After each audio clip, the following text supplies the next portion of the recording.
Welcome, everybody. Thanks for joining us today for the 8th Annual Advocacy Day for Access and Independence. I'm Chris Sparrow. And I'm Bellar Western, although you may know us as Sparrow and the Bear from the Stop the Shush podcast. Today, we're your hosts for Advocacy Day. We'll be your guides throughout the day. You'll be hearing from a number of great speakers who are advocates, legislators, and policy experts about how we can advance disability rights forward in South Carolina. And as you've probably noticed that, like last year, Advocacy Day is entirely online rather than in person, as it used to be due to the COVID-19 pandemic.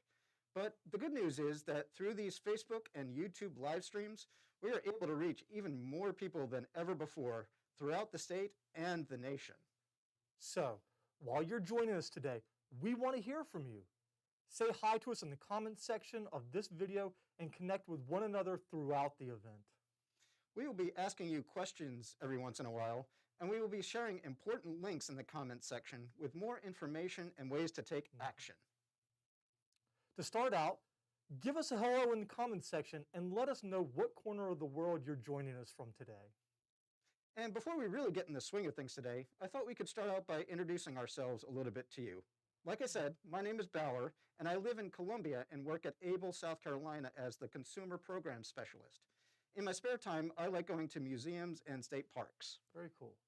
And I'm Chris. I live in Greenville and work at the upstate Able, South Carolina office as the Employment Services Coordinator. And I'm a fierce advocate for adaptive sports. That's really cool, Chris.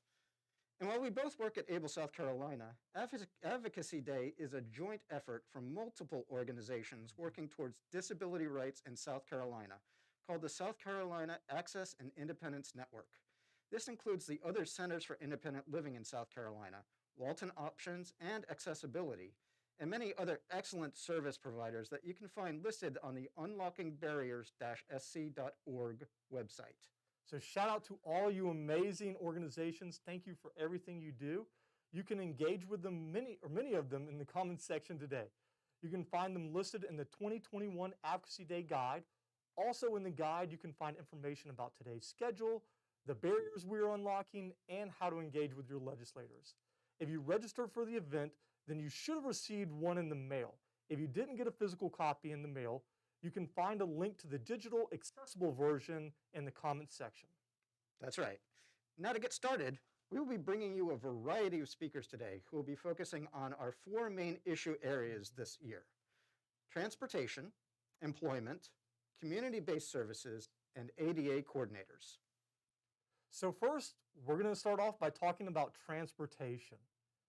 Transportation can be a huge issue for people with disabilities, whether it's crumbling sidewalks, hard to read signage, lack of information, or just outreach about public transit services. There are many barriers that people with disabilities face in accessing transportation. And obviously, as someone who uses a wheelchair, I see a lot of those barriers myself. And I've talked to a lot of consumers that talk about transportation being the #1 barrier that they face in getting employment and other services. So it's a big thing. It's the key to independence. Our first speaker is going to talk to you more about the specific transportation barriers and solutions for South Carolinians with disabilities.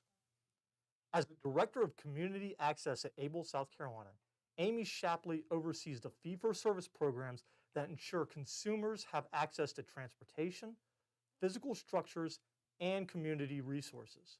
She brings with her 15 years of nonprofit experience and is passionate about investing in communities. Welcome, Amy.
Good morning. Access to reliable and adequate transportation is essential for any individual to have independence and the ability to be a part of their community. We do have 27 transit authorities across South Carolina. However, many people do not know about these services that are essential, so it's important that we create more awareness about these services across our state. Additionally, there are barriers that exist in South Carolina that make it difficult for individuals with disabilities to effectively utilize transportation services. One of these barriers is the environmental challenges that exist. These are things like crumbling sidewalks, clear and easy to read signs, and other barriers that create mobility and navigational challenges. Another barrier for individuals with disabilities is the online accessibility and maintenance of updated accessible information. We need all public transit authorities in our state to ensure that all online communication is accessible, easy to understand, and updated regularly to reflect changes to routes and services. Recently, I heard from a consumer who uses public transportation regularly. This individual is also visually impaired and walks with a white cane. They relayed that while they are thankful that the public transportation is available to them, they often struggle to make it from the bus stop to the store where they shop, which is a block from the bus stop, because the sidewalks are uneven and there is broken pavement. They also said that they have to ask for assistance from other riders to help them to navigate their way to the store. This individual values their independence and wants to be able to use public transportation, but they also need to know that it's ensured that they have safe streets and walkways so that they can use the services available to them in an accessible and safe way. In our 2019 to 2022 needs assessment of individuals with disabilities, multiple respondents touched on the lack of transportation as a reason that living with disability in South Carolina is difficult. Many people cited that inaccessible transportation systems are a barrier to community inclusion. One respondent said it's difficult because the community is not accessible and safe. There are no sidewalks, no shelters for people in wheelchairs who use the bus. Another respondent contributed that their feelings of isolation and inability to access safe and affordable travel are leading to them feeling more alone. They said at retirement age and without adapted transportation, it's isolating.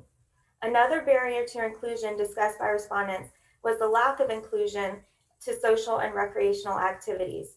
They stated feelings of loneliness, isolation, and boredom. One individual stated, "You feel like you are confined to one place. South Carolina says that you can get the help you need, but you cannot." This isolation was echoed by other respondents who stated things like feeling misunderstood by people and feeling that it's hard to fit into community activities, and that they often spend time alone because of this. Transportation access is one way that we can effectively remove barriers to isolation and social activity and increase inclusion in communities. In just a moment, you're going to hear from John Ando about some of the innovative programs that are taking place here in Columbia.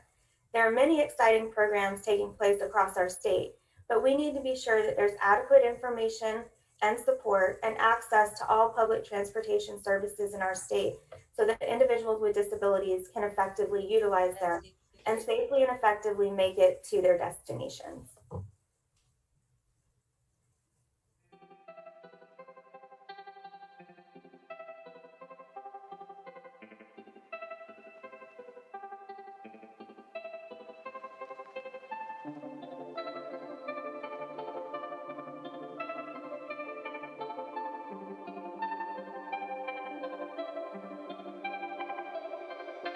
Thanks, Amy. And as Amy mentioned, two of the major issues people with disabilities face in transportation are based on inaccessible streets and lack of local outreach and route information for public transit authorities. This is something that we urge you to take action on. We will have many ways for you to get connected directly with your state officials to advocate about these issues. We will post all the links in the comments section, so check that out now and take action. Following Amy is John Ando, the former executive director of the Comet. During his time at the Comet, the Central Midlands Transit Authority, John negotiated a new University of South Carolina agreement for the Comet to operate their transit services. He implemented a mobility program with partners with taxis, Uber, and Lyft for individuals 65 years and older or those with disabilities, and expanded grocery store transportation for those who reside in food deserts. He also helped steer the Comet through the COVID-19 pandemic, implementing health and safety protocols to keep drivers and passengers as safe as possible while continuing service during these difficult times. Welcome, John.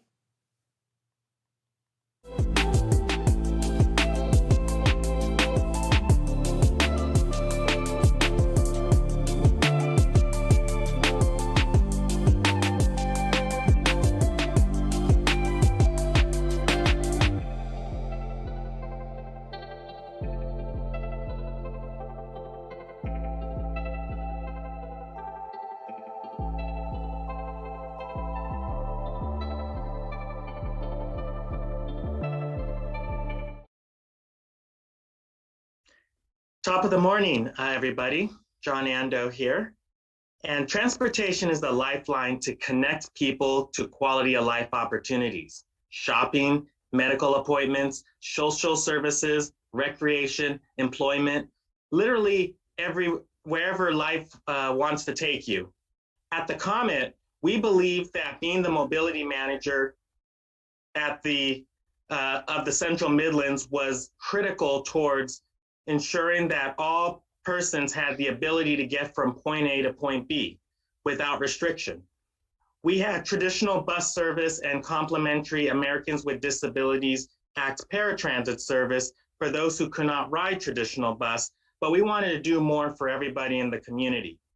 We created a mobility management program, and with the help of Able SC, we employed a person by the name of Brittany Terry, who started out as a travel trainer and then was promoted to becoming the mobility management specialist to help us in implementing these programs. She started a volunteer transportation program known as V-Trip and a subsidized transportation program in partnership with Lyft, Uber, and Checker Yellow Cab called Pickup Program, or PUP. And these programs helped benefit the seniors and persons with disabilities community by giving them the mobility that they may not have been able to get on traditional bus or the paratransit service 24 hours a day, 7 days a week. We also developed additional programs such as rural flex routes known as Reflex, and these operated in the rural areas of Richland and Lexington counties to allow buses to go off route to pick up people directly at their door. A Lifeline program, so people had the opportunity to get bus passes at low cost or free. We also created an accessibility advisory committee, which allowed us to better connect with those that had disabilities and get information on how we can make the Comet system more available to them and more accessible. We also started to construct more bus shelters, more bus benches, sidewalks, curb cuts, and we wanted to make the traditional bus system more accessible to all so that people who wanted to use the traditional bus service had the ability to do so. We also partnered with Lyft and Uber to connect people to grocery stores to help remove that barrier of food, of accessing fresh produce, fresh meats, and other fresh food items. And we also partnered with them to have better nighttime transportation, which allows folks to get to jobs at night or come home from jobs at night. And for those that have mobility devices that can't necessarily get in a Lyft or an Uber vehicle, our paratransit service was able to pick up people and provide the same level of service that they were able to get on a Lyft or Uber vehicle. We also started to buy low floor cutaway buses so that we could eliminate the need for a person to climb a step or utilize a mobility lift. And instead they can utilize a ramp, which made it easier for those that were using our system. And we even created a van pool program, which allows people to commute to work. And we ensured that our van pool provider had mobility lifts in those vans in case there was somebody in a mobility device that wanted to use that van pool program. That's all just a small start in making the transportation system more accessible to the community, but there's more to come at the Comet. And ultimately, the goal is to ensure that public transportation is inclusive for all and to ensure that we are providing freedom and independence by removing barriers that have been created from the past. Thank you for allowing me to speak.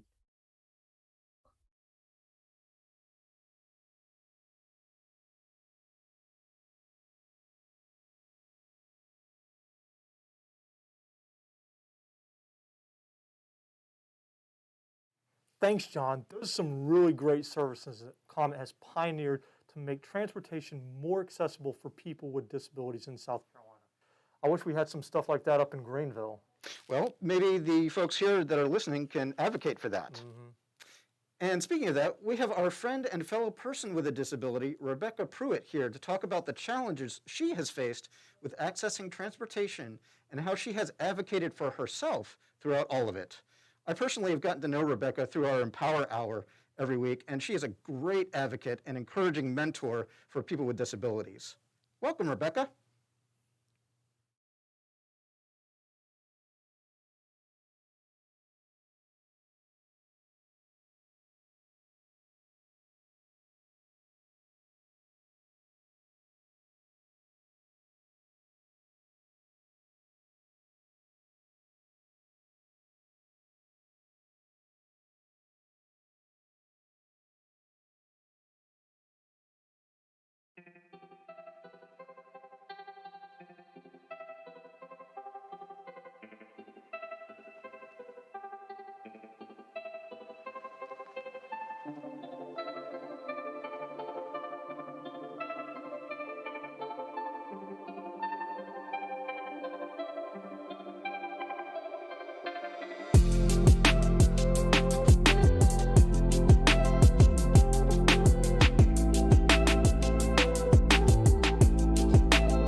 Hello, my name is Rebecca Pruitt. I have a visual disability. One of the biggest barriers to independence for me is transportation. If you have never had to depend on someone else for your transportation needs, then you do not understand the significance of transportation related to independence.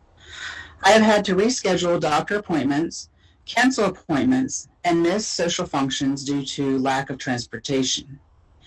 I have had people threaten to leave me in public places just because they are ready to leave before I am. When I found out about DART, Dollar Ride Transit Services, through the Comet, I was more than just excited. I felt a sense of freedom, of an independence that I have been missing ever since before I lost most of my vision.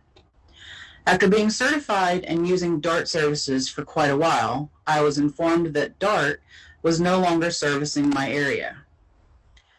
My independence was snatched away. I felt so dejected and confused. I found out that the street I lived on was just on the cusp of the service area, and they refused to come down my street. Having accessible, reliable, and cost-effective transportation available is important, especially for people with disabilities. Being able to make the choices of when to go, where to go, when to leave, not being on someone else's time, not feeling like you're a burden to someone else, waiting for you or having to go get you, or having to take you somewhere is significant to becoming and remaining independent. Transportation should be available across the state, especially in rural areas. Thank you.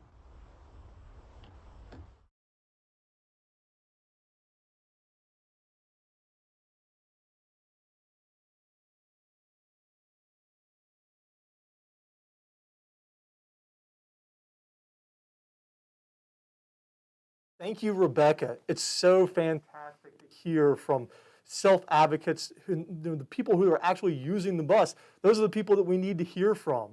So that wraps up our transportation section of today's event. But first, remember to take action by contacting your state officials and asking them to make more public transportation accessible. Those links are in the comments section below.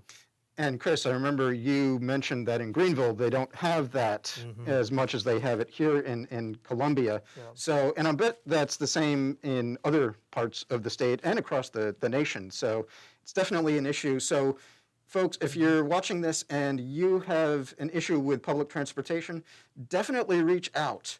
And if you have questions about who to reach out to, you can contact Able South Carolina, and we can connect you with the people that you need to contact in order to advocate for public transportation in your area.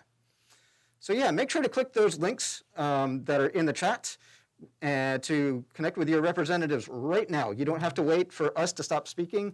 You can do it while we're speaking. If you're like me, though, you might not know what to say to your legislator. I know for me, it was always a matter of using the right words, saying the right thing. How do I get their attention?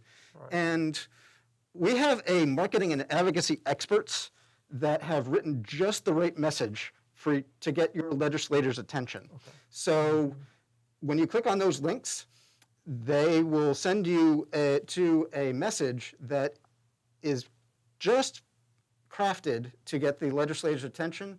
And all you have to do is click on that link, enter a little bit of information, and it will send it right to the legislator, and they will get the message that you are advocating for your specific issue. These online forms, they make it so easy to directly connect with your legislators in a matter of minutes. Yeah, we want to make it as simple for you as possible, as easy for you, as so accessible that you can just jump in there, fill out your name. You know, if you want to add something in specific to who you are and what the barriers that you've experienced, you can do that as well. So next, we're going to be talking with people about talking about employment for people with disabilities. You might have seen a lot of local news recently about this lately, and there are two bills specifically going through the State House right now. One to end sub-minimum wage for people with disabilities, and one to promote employment first. Yeah, so to talk about more of these initiatives today is an employment expert and one of my favorite people in the world, my boss, Sandy Jordan. Sandy directs Able South Carolina's employment programs and has special interest in youth transition, connecting with employers, and financial literacy for people with disabilities. Before working at Able South Carolina, she spent 10 years providing career support and guidance to individuals with a variety of disabilities. So to my favorite person in the world, welcome, Sandy. Hi, Sandy.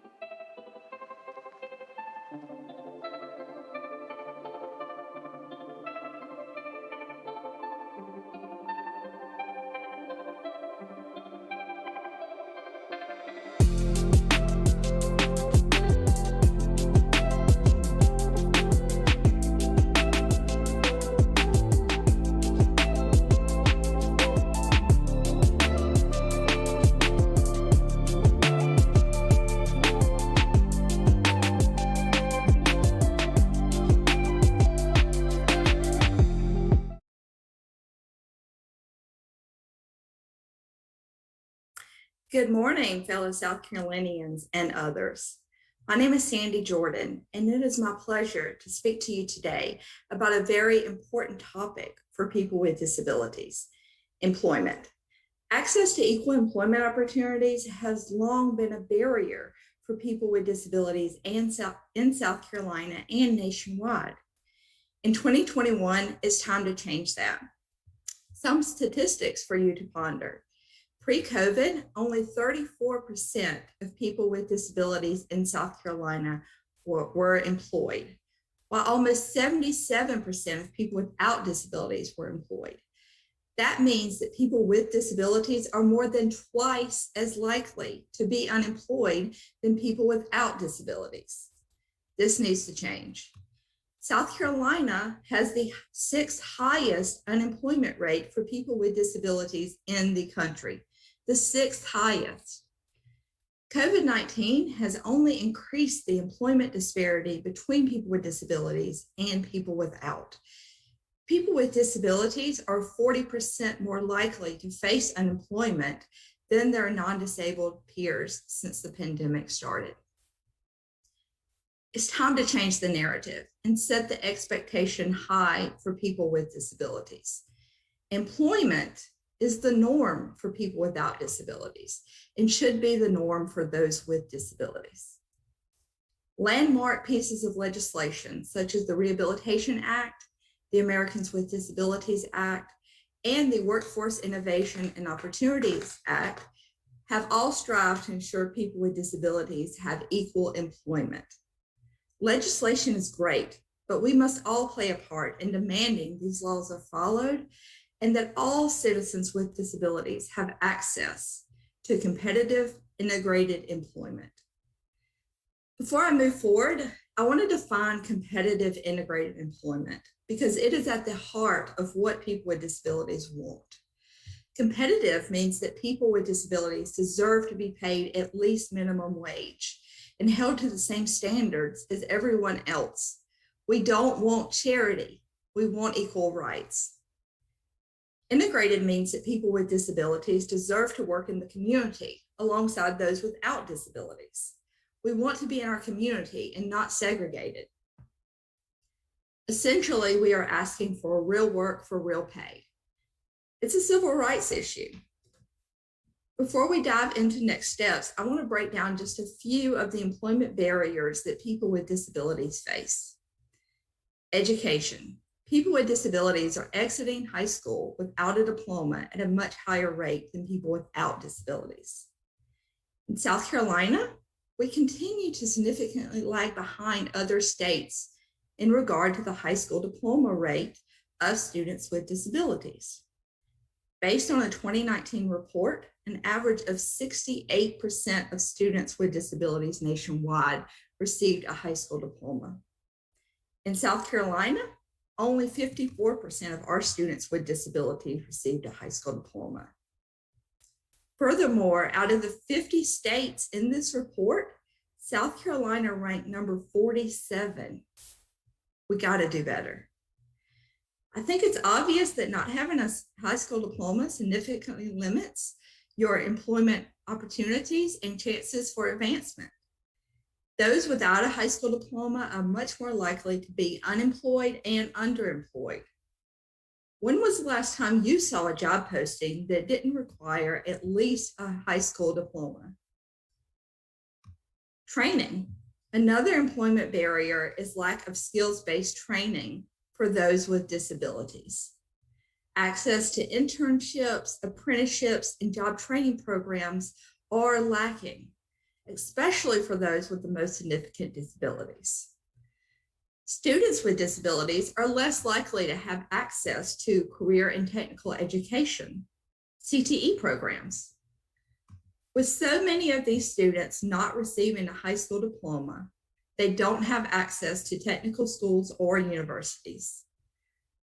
For those able to secure employment, they are often in low-paying jobs with no opportunity for advancement. Employers. We need employers that are willing to step up and not only hire people with disabilities, but truly integrate them into the workforce. We need employers that are willing to go beyond the bare minimum of compliance through the Americans with Disabilities Act, the ADA, and create a culture of true inclusion and acceptance. This past year, we have seen many efforts of diversity and inclusion among workplaces in South Carolina, and this has been a very, very good thing. However, when employers fail to see that disability should be a part of these diversity and inclusion efforts, they are missing the mark. 1 in 4 South Carolinians have a disability. This is a talent pool that employers in our state cannot afford to disregard. Low expectations. The greatest and most difficult employment barrier to change is low expectations of people with disabilities. We don't expect people with disabilities to work. Think about the last time you saw a person with a disability working. You were likely surprised because it is not the norm, it is the exception. Let's expect employment. Let's make employment for people with disabilities the norm rather than the exception. It starts young. Most children are asked what they want to be when they grow up. What do you want to be? What do you want to do? Children and youth with disabilities are often asked a very different question. They are asked, do you want to work? Think about how different these two phrases are. What do you want to be when you grow up? Or do you want to work? When I ask you what you want to do for a job, I am setting the expectation that you will work, that I believe that you are capable of work. When I ask if you want to work, I don't have that same expectation of work. I am giving you the choice whether to work or not, but not setting that expectation. In a moment, you will hear from Senator Katrina Shealy and Representative Neil Collins. They will both speak on two South Carolina bills related to disability employment. So Senator Shealy will discuss Bill S-533, which is a joint resolution to phase out the use of subminimum wage. Since 1938, people with disabilities have been paid subminimum wage. That is less than minimum wage, just based on the fact that they have a disability. These individuals are stuck in shelter workshops for decades, with a less than 5% chance of advancing to competitive integrated employment. They learn no real skills and are segregated from our society. They can earn as less as $2 an hour for their work. How can people with disabilities get out of poverty, get off of public benefits, and be more independent without earning at least minimum wage? They can't. Therefore, we ask you to support S-533 through our action alert found at the bottom of page 8 of the advocacy guide. Representative Collins will speak about H-3244, the South Carolina Employment First Initiative Act. Employment First is a nationwide movement to promote competitive integrated employment as the first and preferred option for people with disabilities. Employment First strongly stands in the belief that people with disabilities, even those with the most significant disabilities, can work. Success at work is much more about finding the right placement and support than significant of disabilities. You can take an easy step in advocating for Employment First by supporting this bill through the action alert found at the bottom of page 7 of the advocacy guide. In closing, check out our Hire Me SC campaign, which is a statewide initiative to decrease employment barriers for people with disabilities at www.hiremesc.org. Be a part of this movement to promote real work for real pay, end subminimum wage, and demand employment for all. Thank you, and enjoy the rest of Advocacy Day.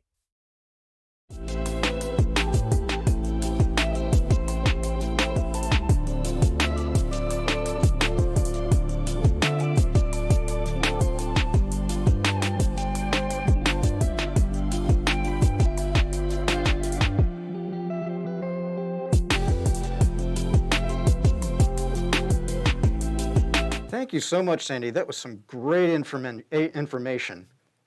As Sandy mentioned, there are two bills in the State House currently, one to end subminimum wage and one to promote employment first. These bills are moving really fast, which means we need you to contact your legislators right now, ASAP, and voice your support for the bills. You can do so through the links we are posting right now in the chat section. Don't wait for me to stop talking, do it right now.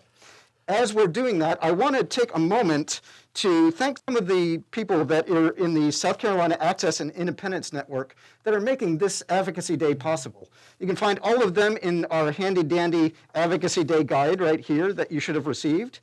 So yeah, I'm going to take just a moment to thank Able South Carolina, of course, Accessibility, another Center for Independent Living, A.G. Bell, South Carolina, Beginnings, South Carolina, the Brain Injury Association of South Carolina, the Comet, Disability Rights South Carolina, also known or formerly known as Protection and Advocacy, and Family Connection of South Carolina. So thank you so much to all of those folks that have been instrumental in making Advocacy Day 2021 possible. Mm-hmm.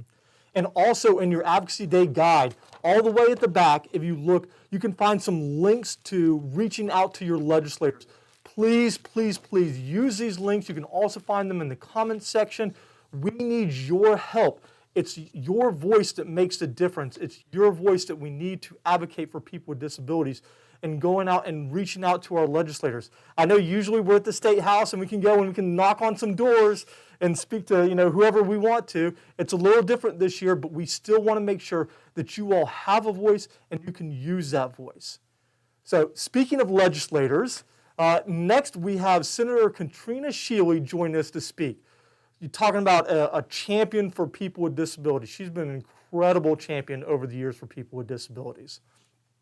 She serves in District 23 right here in Lexington County since 2012. Senator Shealy serves as the chair of the Senate Family and Veterans Services Committee. She has led efforts to reform South Carolina's Department of Social Services to truly protect our most vulnerable children. And for her efforts, Senator Shealy was recognized as the Legislator of the Year by the National Association of Social Workers in 2015. And recently, she has co-sponsored the bill to end sub-minimum wage in the Senate. And she has been working tirelessly behind the scenes to end this old practice and make sure people with disabilities in South Carolina receive fair wages. Everyone say a huge thank you to Senator Shealy for all of her hard work and give her a very, very warm welcome.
this is Senator Katrina Shealy, and I represent Lexington County, but I actually represent all the people of South Carolina, and I love representing you and your community. And I'm sorry we can't be together in person today, but we're used to having a lot of Zoom meetings, so I'm just glad we can get together for a little bit today.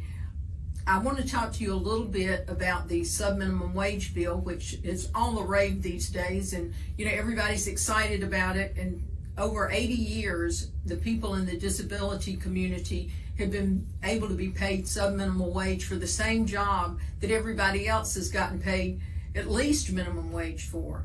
And we want to put an end to that as soon as the House bill goes through. The Senate bill's already passed and it's in the House right now. So we want to send that to the governor's office and get it signed so that everyone can be treated equally and get the salary that they deserve. So I hope that the House, will pass it along soon and we can take care of that and see what we can get going for y'all. And like always, it's a pleasure to be with you today, and wish we could be in person so we could bump elbows and do some fist bops or whatever we do now, whatever's legal these days. But once again, it's great to be with you and hope you have a great day. Thanks.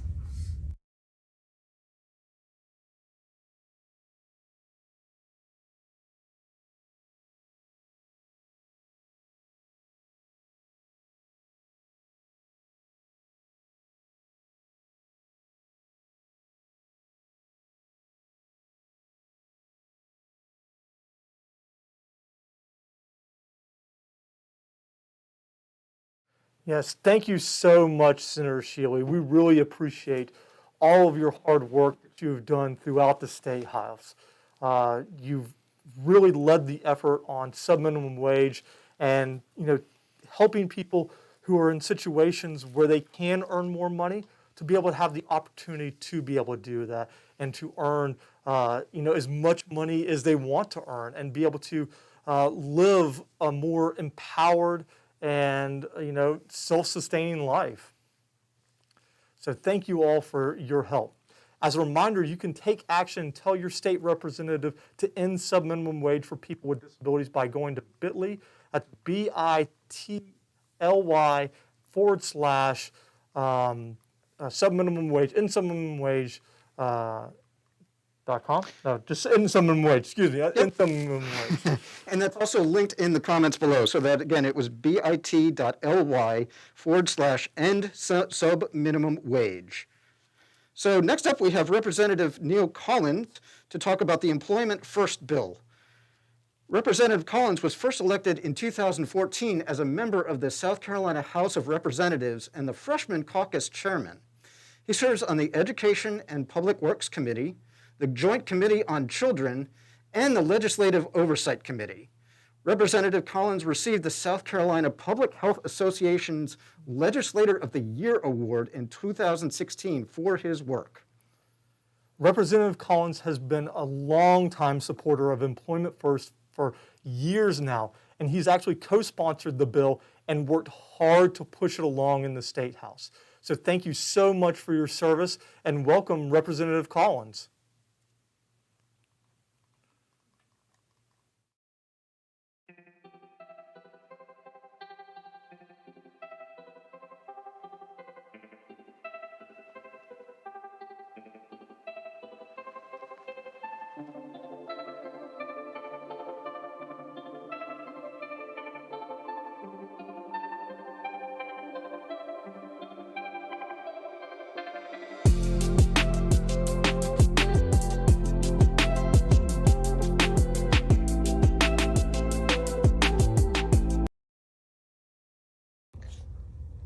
Hey everybody, my name is Neil Collins. I represent District 5 in the South Carolina House, which is in Pickens County. First, I want to say thank you for the invitation to speak today. It's always a pleasure to speak at this event each year. Second, sorry that we can't meet in person like we typically do, but of course COVID has changed our world a little bit, but I am so glad that we're doing this at least virtually. Today I've been asked to speak about our Employment First legislation that we've been working on for a few years. If you'll remember, a few years ago we attempted this legislation, but the powers that be wanted to have a study committee first. And that committee, and some of you may have been on there, but that committee looked at the Employment First legislation and then issues surrounding employment with people with disabilities in our state. I believe that was 2 years ago now. I know Representative Mandy Powers-Norrell was on that commission, and it did a wonderful job. If you haven't read that report from 2 years ago, I highly suggest that you do so. It gave us wonderful data, but basically it gave us the same exact information that we already knew. And so, but it did make it easier for us to pass Employment First this year. And that bill is H 3244. You can look it up online. And that bill passed the House just a few weeks ago, and it passed with a very good number of 106 to 9. So that legislation, basically what it does is, number one, it makes a Employment First Oversight Commission, and I believe there's 17 members that would be on that commission. And the great thing about it is that commission would give us legislators an annual report on what is going on with people with disabilities and employment in South Carolina. I think that would be a great platform for people with disabilities and for those issues to be at the forefront and in front of us legislators. You have to remember that in the House, there's 124 of us. We deal with thousands of different issues, and we're not experts on any of them. We just try to do the best that we can with all of them. And a commission like this, I think, would be a very good platform to continue that pressure on us and that education on us to continue bettering employment opportunities for people with disabilities. The second thing that it did is it didn't mandate, but it did encourage state agencies to lead on this issue, and that is to have some sort of policy to look at people with disabilities in their hiring process. So what we want to do is lead on the issue and better our rates as far as employment with people with disabilities, and hopefully this bill will help that. The bill does need to pass the Senate, so it was sent over to Senate 3 weeks ago as well, and it's going into their Labor Committee. So I have been in contact with their chairman, and I think we are going to get a hearing on this matter. So if you know any senators, especially those that represent you, I would encourage you to reach out to them and ask them to support H 3244, and hopefully we can get that passed this year. As always, if you have any questions, feel free to reach out to me. I'm on social media and try to be as accessible as possible. But I appreciate the opportunity to speak, and take care.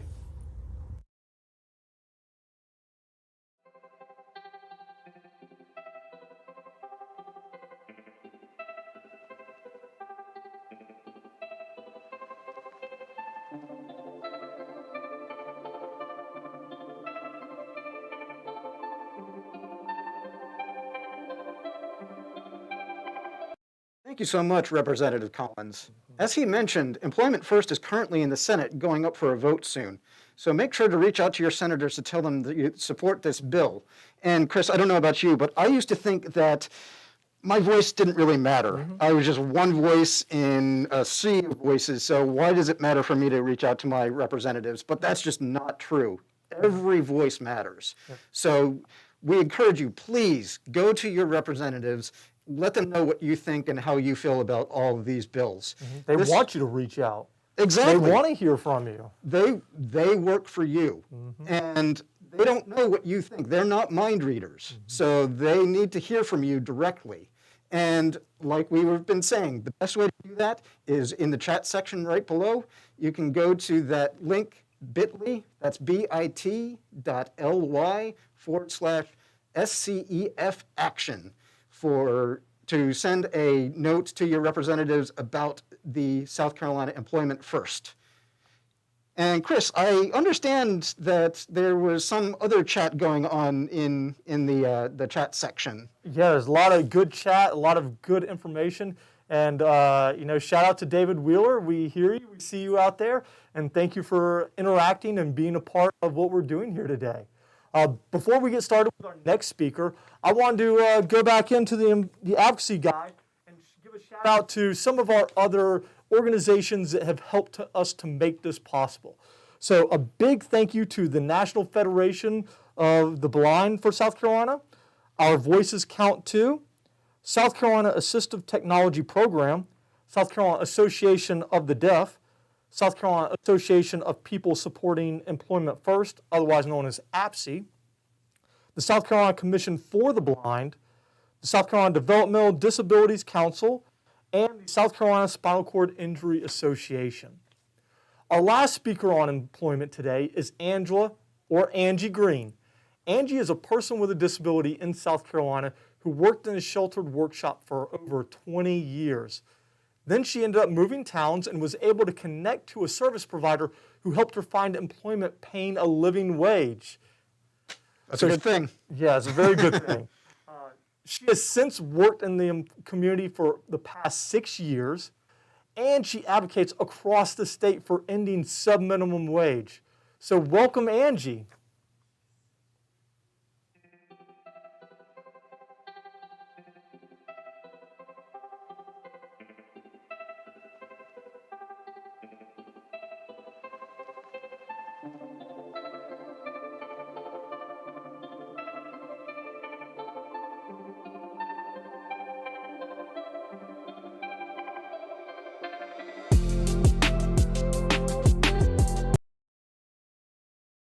Thank you for hearing my story and letting me use my voice.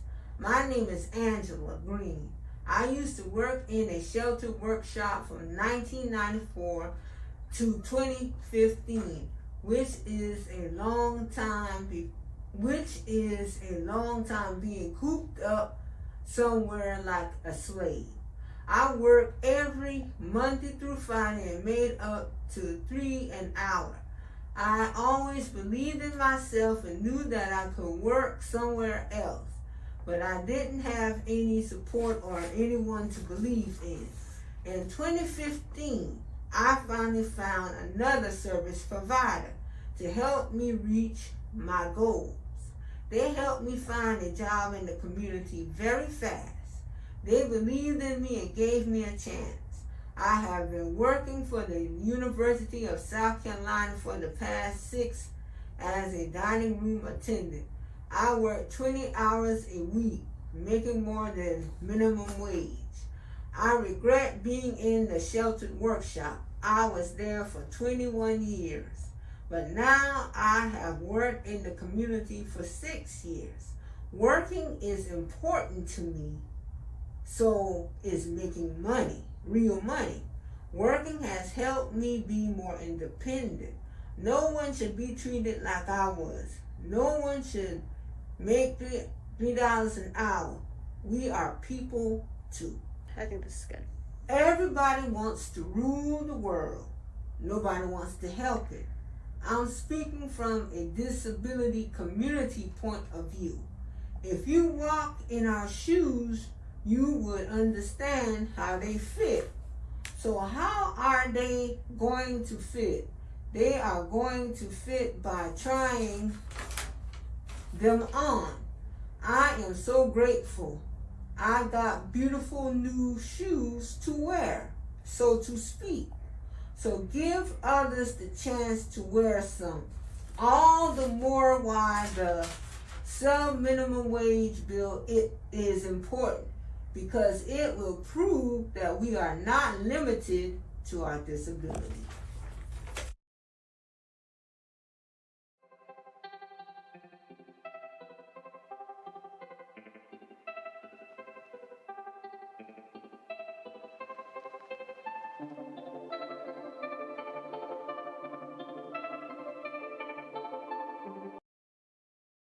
Hire Me SC logo. The expectation is employment. Scenes of a school library. Scene of a young man, Derek, in a suit typing on a laptop at his desk in the library. Photo of Derek wearing a green shirt and smiling at the camera. My name is Derek Means. I am 27 years old and I have a disability known as cerebral palsy. Close-up photo of Derek in downtown Columbia. I'm pretty sure that the people had low expectations for me because they never saw me in action. Scene of Derek speaking at Advocacy Day on the South Carolina State House steps. Photo of Derek hugging a young girl and smiling. Photo of Derek giving a speech. Scan of a newspaper article about Derek receiving the Outstanding Palmetto Award from USC Union. Scene of someone at Advocacy Day clapping while Derek gives his speech. I've been employed here at Spartanburg High School for 3 years. Scene of Derek standing in front of the Spartanburg High School logo painted on the wall. My job title is a media assistant.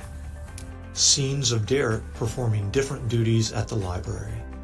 Some of my job duties are checking books in and out to students, also shelving the books.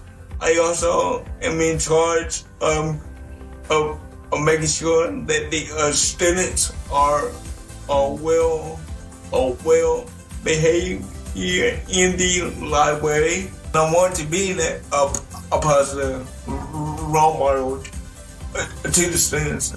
Photo of Derek wearing a suit, smiling at the camera in the library. People with disabilities can do anything that the next a person can do. Photo of Derek standing in front of the library bookshelves and a sign that says, "Believe."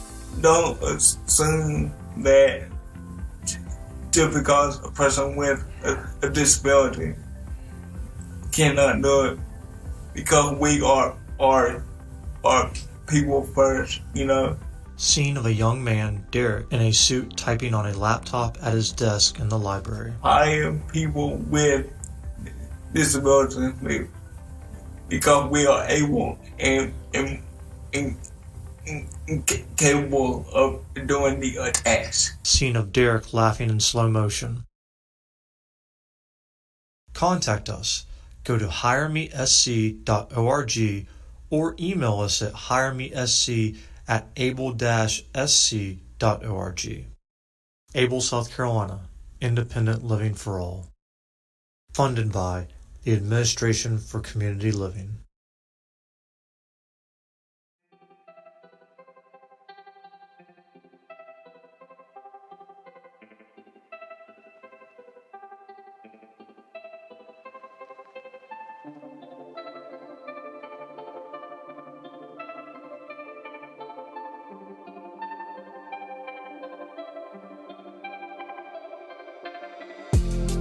Thank you so much for sharing your story with us, Angie, and for continuing to advocate for people with disabilities in South Carolina.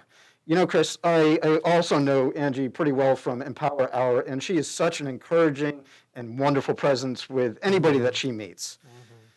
To wrap up our employment section of the day, we would like to play a quick video for you with another consumer story. But before we do that, I do want to mention, please, if you're enjoying this live stream, share it with your friends. Share it with everybody that you can. We want to get as many people to see Advocacy Day as possible. Absolutely. We're trying to get as many people to watch, to learn, and to reach out to their legislators, because you don't have to be a person with a disability in order to reach out to your legislator and to advocate for these things. You can be a person without a disability and still reach out and still let them know. So, without any further ado, roll the footage.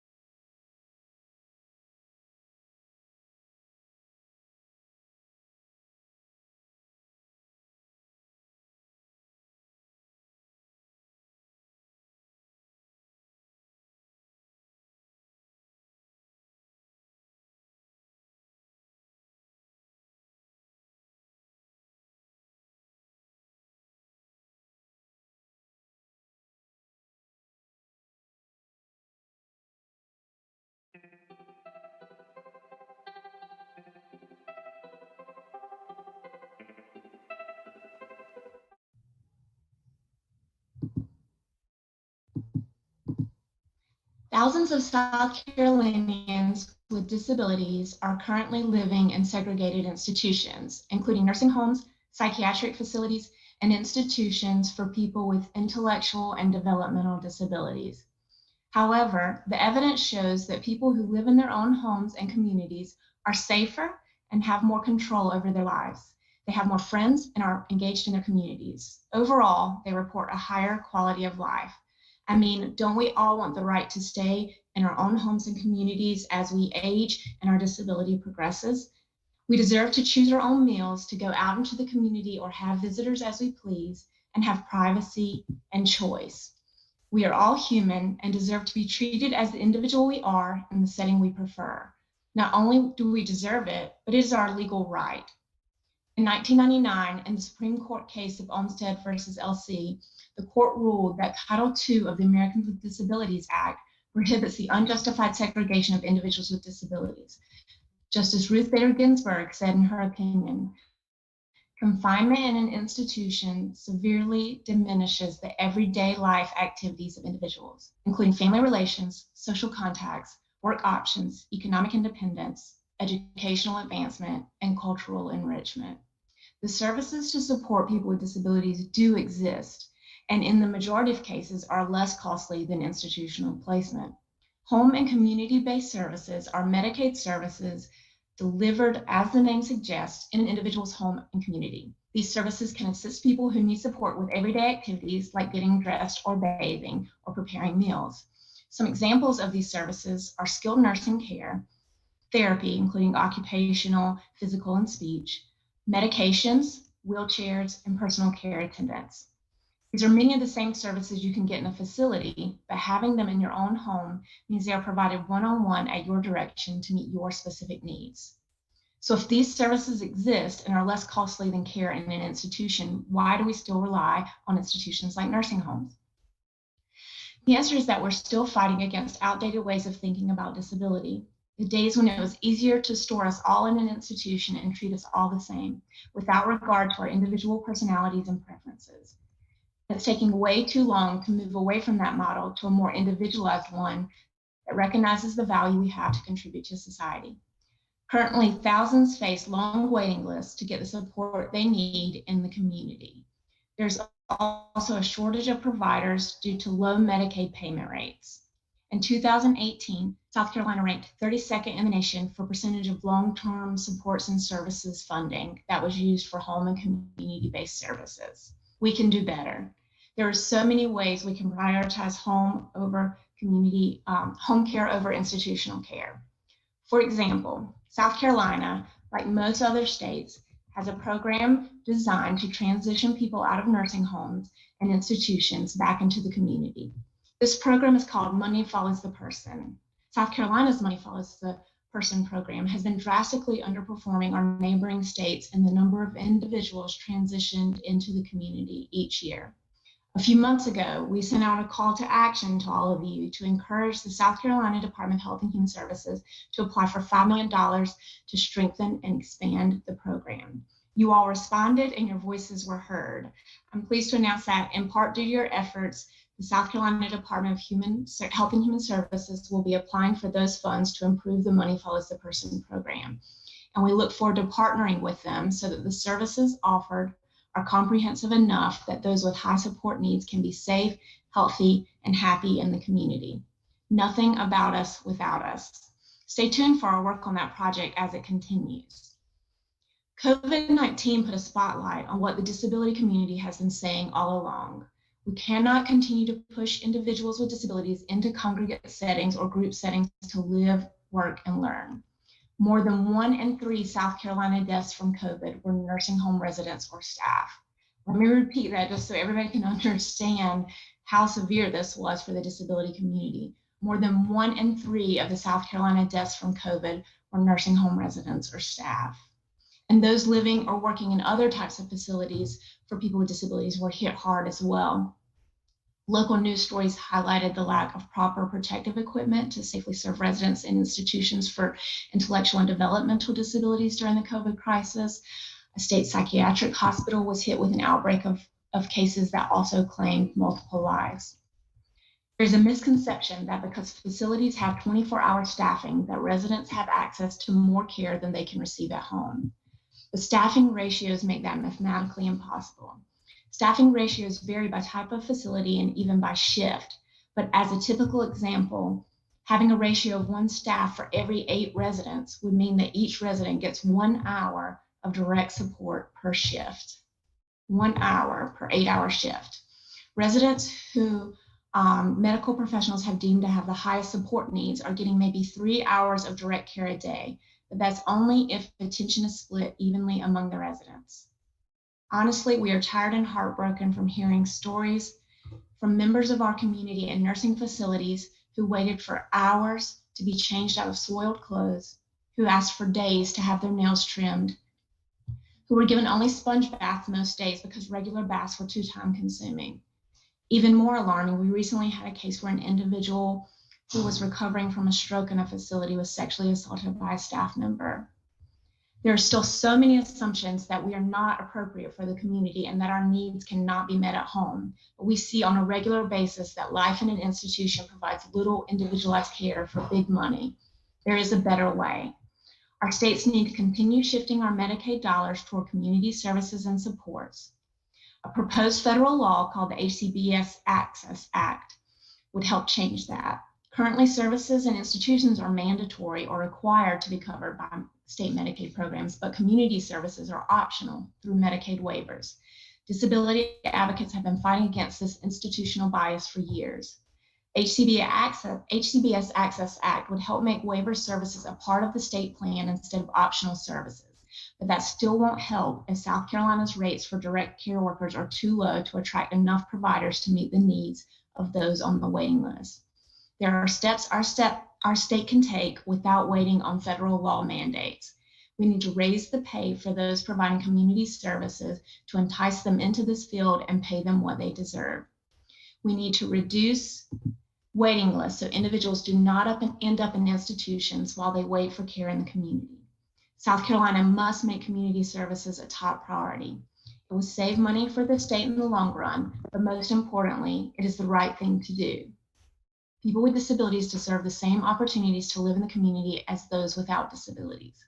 We belong in our own homes, living, learning, working, and enjoying our lives. It's that simple. We belong.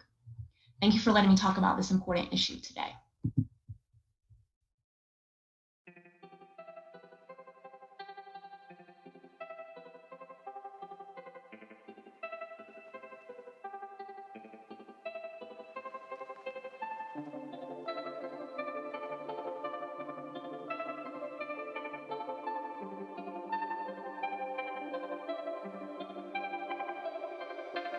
Thank you so much, Jerry, for all of that information. And I wanted to be sure that we mentioned all of the great stuff that Jerry does here at Able South Carolina.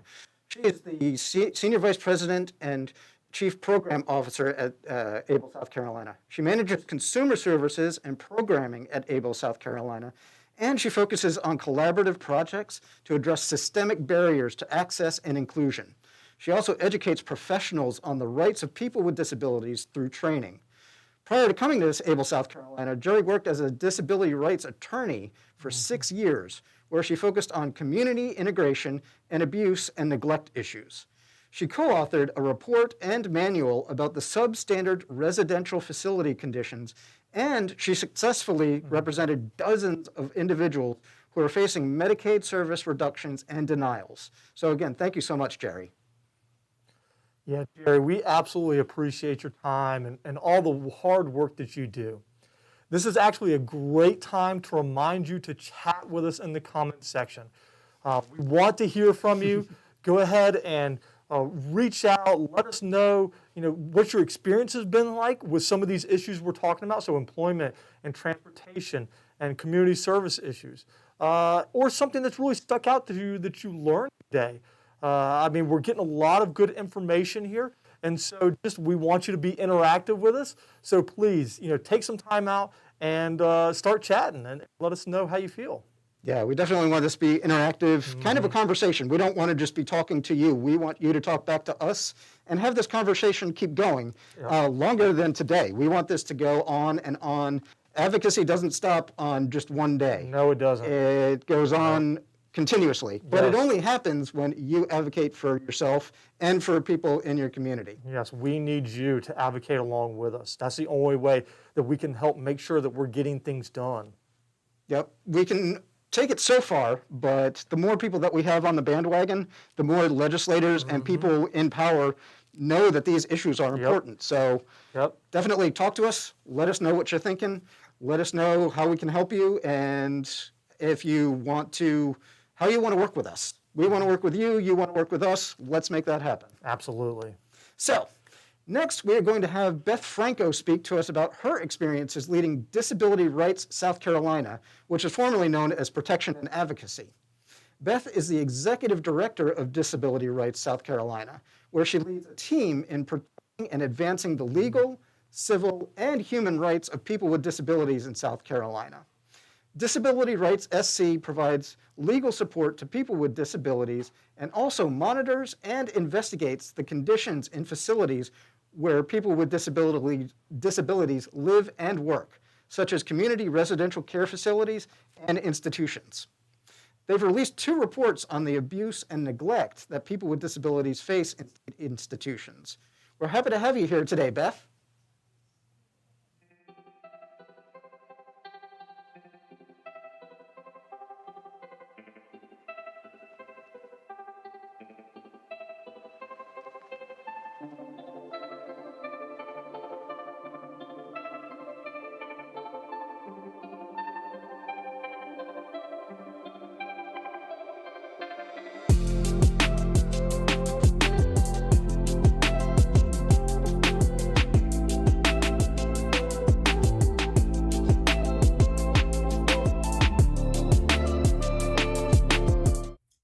Good morning, and thank you for allowing me this opportunity to speak.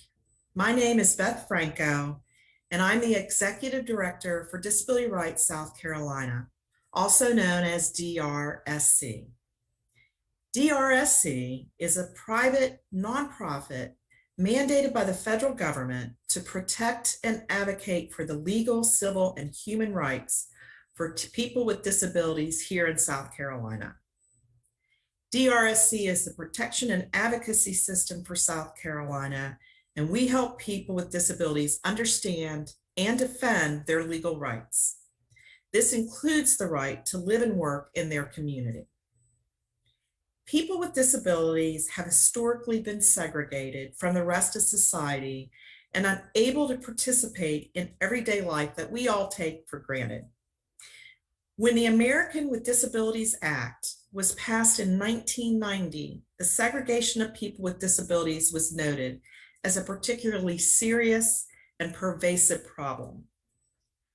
9 years after the passage of the ADA, Lewis Curtis and Elaine Wilson, 2 women with developmental disabilities and mental illness, were living in a state-operated institution in Georgia. Despite the recommendations of their doctors, as well as the women's wish to live in the community, the state repeatedly denied their request to move.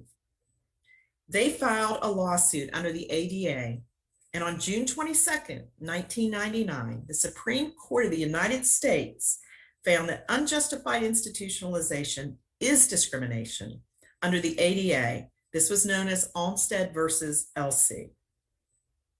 The Supreme Court also found that people who are eligible for services in an institution are entitled to those same services in the community.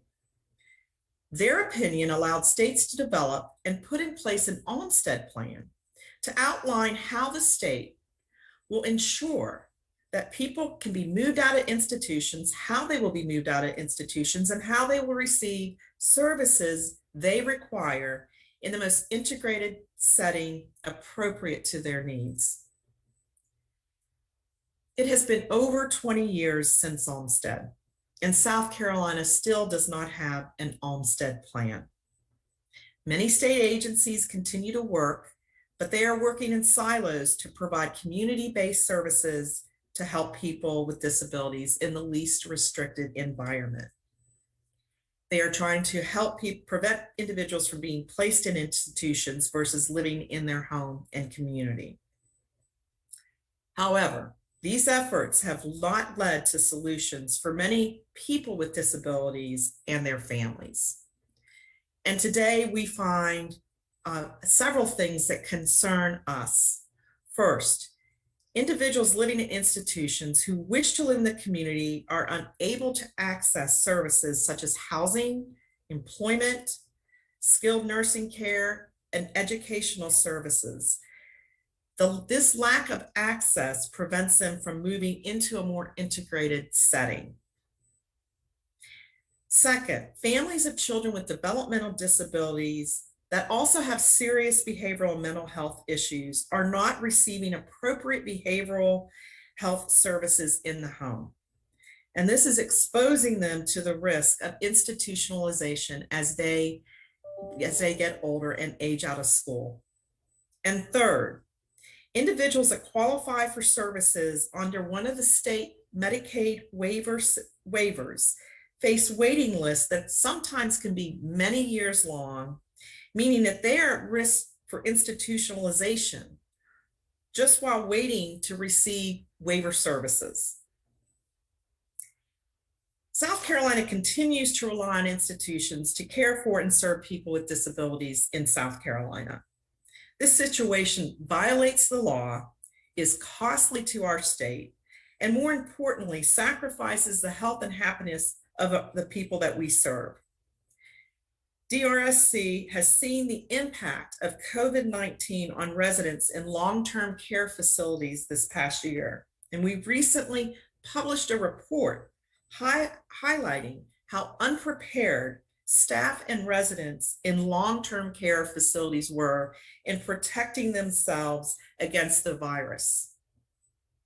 DRSC is advocating today for the development and the implementation of an Olmstead plan that will help the state come into compliance with federal disability law while best serving its clients with disabilities. Thank you for the opportunity to speak today, and I look forward to continuing the good work that we are doing here in South Carolina.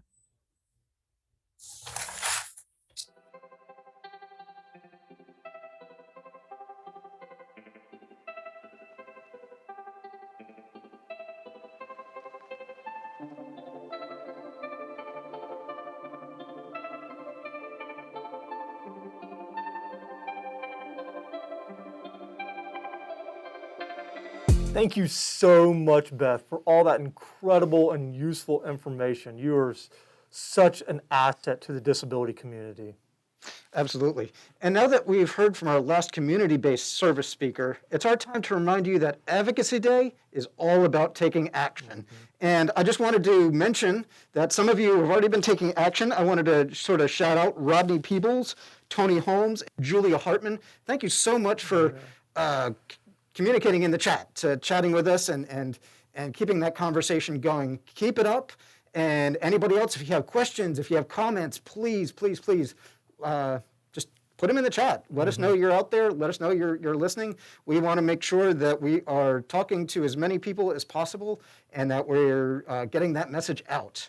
Our goal really today, the main thing that we want to do is to get you connected with your legislators, speaking to them about the issues that matter to you. So it's really important that you let us know what is important to you. What do you have that you think is something that needs to change here in South Carolina and the world? Yeah, things may be a little bit different this year. Like I said, again, we're not knocking on doors with everything being virtual now, but the online targeted actions we've created make it easy, make it so easy for you to get connected and advocating. All you have to do is click the links that we're sending out in the chat, the different ones we're putting in there whenever we say it, and enter your physical address, and it will identify your legislators and show you a drafted email that you can personalize and send to them about any given issue. So you can go through and you can talk about things that have been affecting you personally and your story, because those are the things that legislators really want to hear about. That's what counts. all our voices together is what really helps push that ball forward. And so one way, if you want to talk about some community service actions, if this has been something that's affected you or someone that you love or you just want to speak about it, you're just passionate about it, what you can do is visit bit.ly, that's bit.ly/community services action, or click the link in the comment section below. That way you can go ahead and let your legislators know how you feel about this issue. So what have we got next, Bauer? Well, next we're going to talk about the Americans with Disabilities Act, or ADA coordinators. But I'll let our Chief Executive Officer, Kimberly Tiso, do the explaining. Kimberly proudly serves as the CEO of ABLE South Carolina, where she guides the staff in empowering people with disabilities to live self-directed lives and create systemic change. She helped pass the Persons with Disabilities Right to Parent Act in 2017.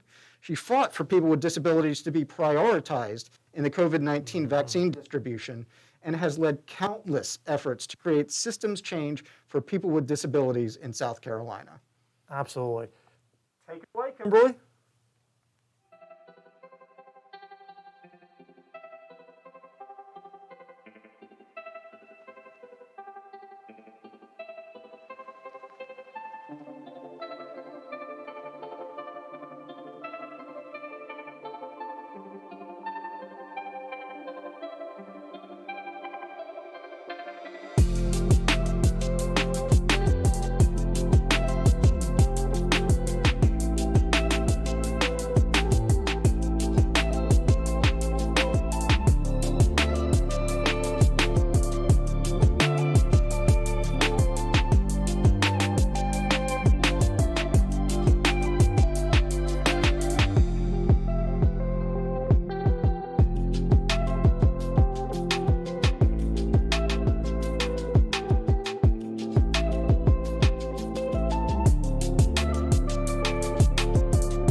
everyone. Sorry about the little technical difficulties. I guess that's what happens when we are live. I am so excited to see everyone joining Advocacy Day for Access and Independence this year virtually. And not only are we making change today, but we are also showing the power of when people with disabilities come together with our allies and fight for change. So I am so excited. I am in front of the State House right now because I do have some exciting news to present, something that just happened probably about 30 minutes ago. I know that Representative Neil Collins talked with you a little bit about the Employment First bill, and so did Sandy Jordan. And I'm so excited to let you all know that we had a subcommittee meeting today, and it was passed through the subcommittee. So what that means is the next couple steps for this is the bill will go to full committee tomorrow, and then it will go to the Senate floor, and then the governor will sign it, and it will become a law. The Employment First initiative really started out of Advocacy Day, so this is really exciting and a really great win for South Carolina. So I am here to talk with you right now about the importance of ADA coordinators and the state's responsibility under the Americans with Disabilities Act.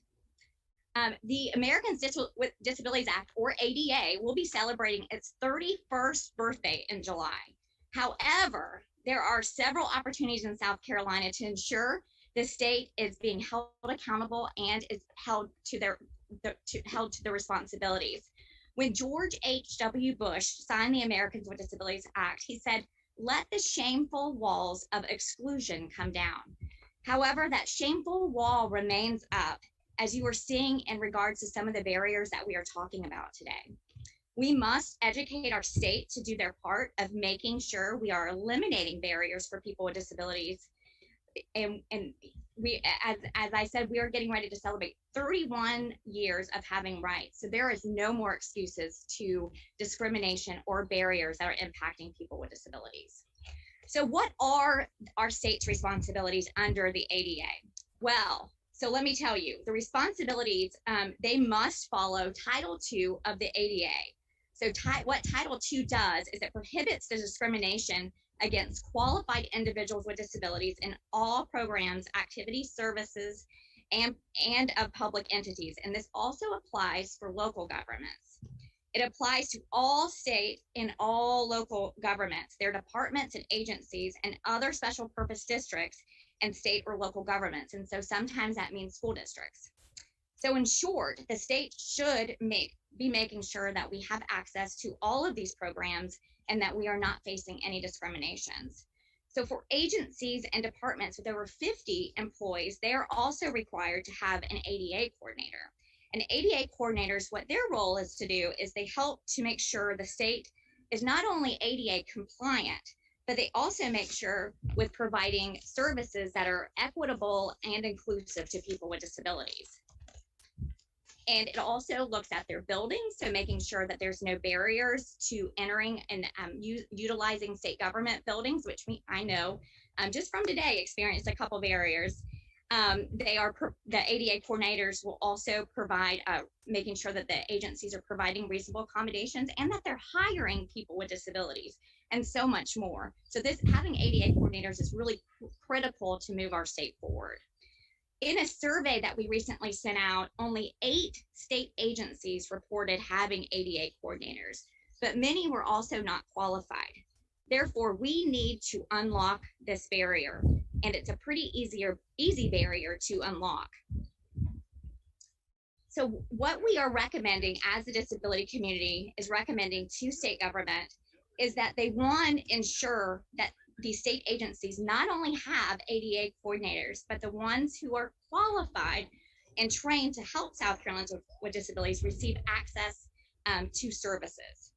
They publicize so they can post a name and contact information on a website of the designated ADA coordinator who is responsible for overseeing the ADA responsibilities. And that allows us to know who to go to when we have issues.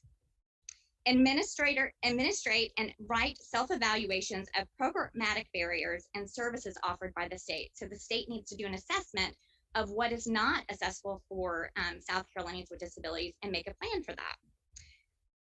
and they will develop develop a complaint and grievance procedure to respond to complaints of anything that is ADA related, and develop a transition plan if structural changes are needed to buildings to ensure accessibility. And then we're also asking that they retain their self-evaluation for at least 3 years so we can monitor and they can monitor the progress of making sure that they are making their agencies fully inclusive and accessible. So by blocking this barrier, South Carolina will commit to considering all citizens equal and will follow a 30-year federal law, which is the ADA. We saw many barriers this year during the pandemic and how ADA coordinators could have been critical with making sure that the disability community is receiving life-saving services and also information. If you would like to help us unlock this barrier, please move forward with completing the action alert, which will send your email to your legislators in South Carolina.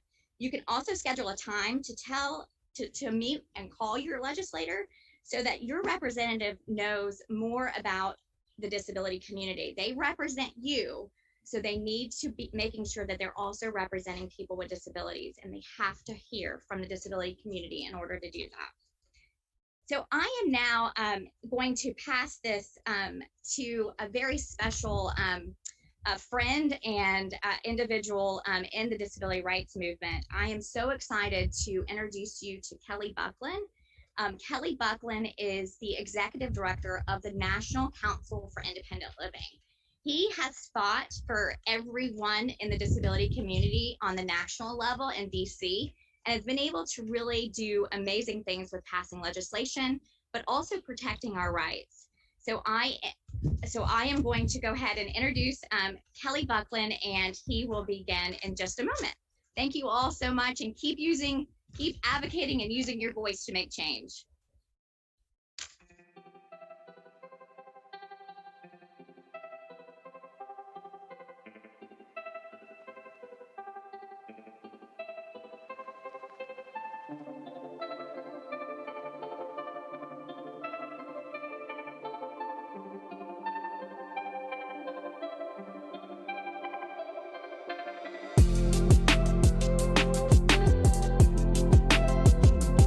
Yeah, thank you so much, Kimberly. That is incredible news to hear. We really appreciate it. And that is what advocacy is all about. Your voice is heard, and legislators listened. And the Employment First bill, it passed in the Senate. We wish we were there celebrating with you, Kimberly, but thank you so much. And that being said, there's a perfect time. Your voice is heard. That's proof that your voice is heard. So reach out to your legislators and let them know that you want some changes to be made. You want to see more ADA coordinators, in state agencies. So what you can do is we're putting a link in the comments section that you can reach out. That's bit.ly. That's bit.ly/ADA coordinators. Let your legislators know that, hey, we want ADA coordinators in all state agencies because it's important, because that's where accessibility, that's where inclusion comes in, and your voice counts, and the legislators want to hear your voice. That's absolutely right. That is wonderful news. Thank you so much, Kimberly, for bringing that to us. So our next speaker is Kelly Buckland, the Executive Director of NCIL, which is the National Council on Independent Living. Kelly Buckland is a person with a disability who has been actively involved in disability issues since 1979. Kelly has testified before Congress several times on issues such as universal health care, fair housing, and appropriations for centers for independent living.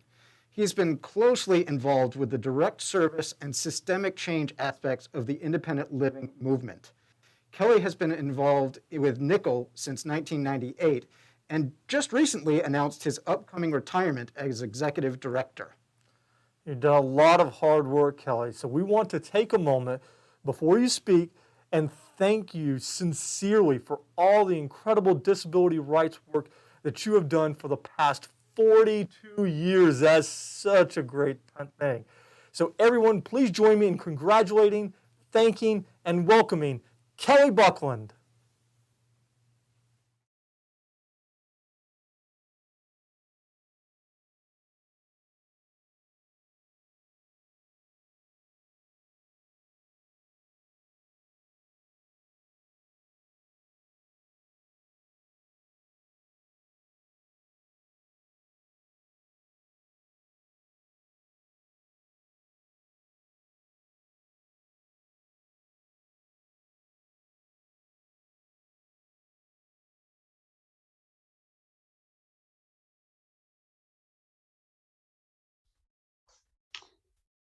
Hi, everybody. My name is Kelly Buckland. I'm the Executive Director of the National Council on Independent Living.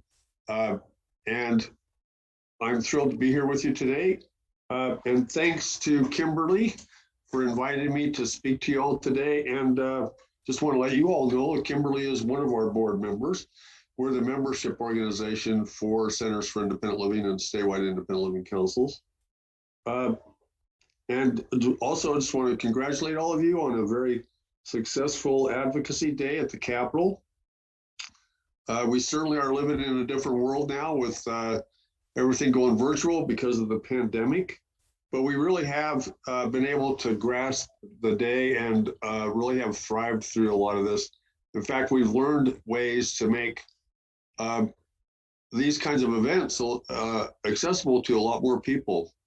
And that's a good thing.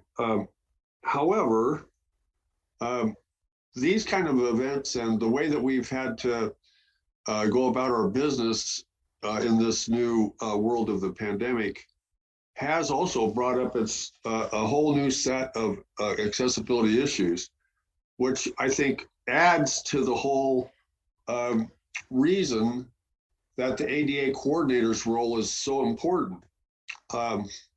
In fact, in my opinion, the ADA coordinator's role is critical to helping further the practical application of the ADA, to identify and remove physical communication and attitudinal barriers to state and local government and business entities, programs, services, and activities. Unfortunately, many of the entities do not understand the importance of hiring or contracting with an individual who has the training, leadership skills, and background to do this very important job.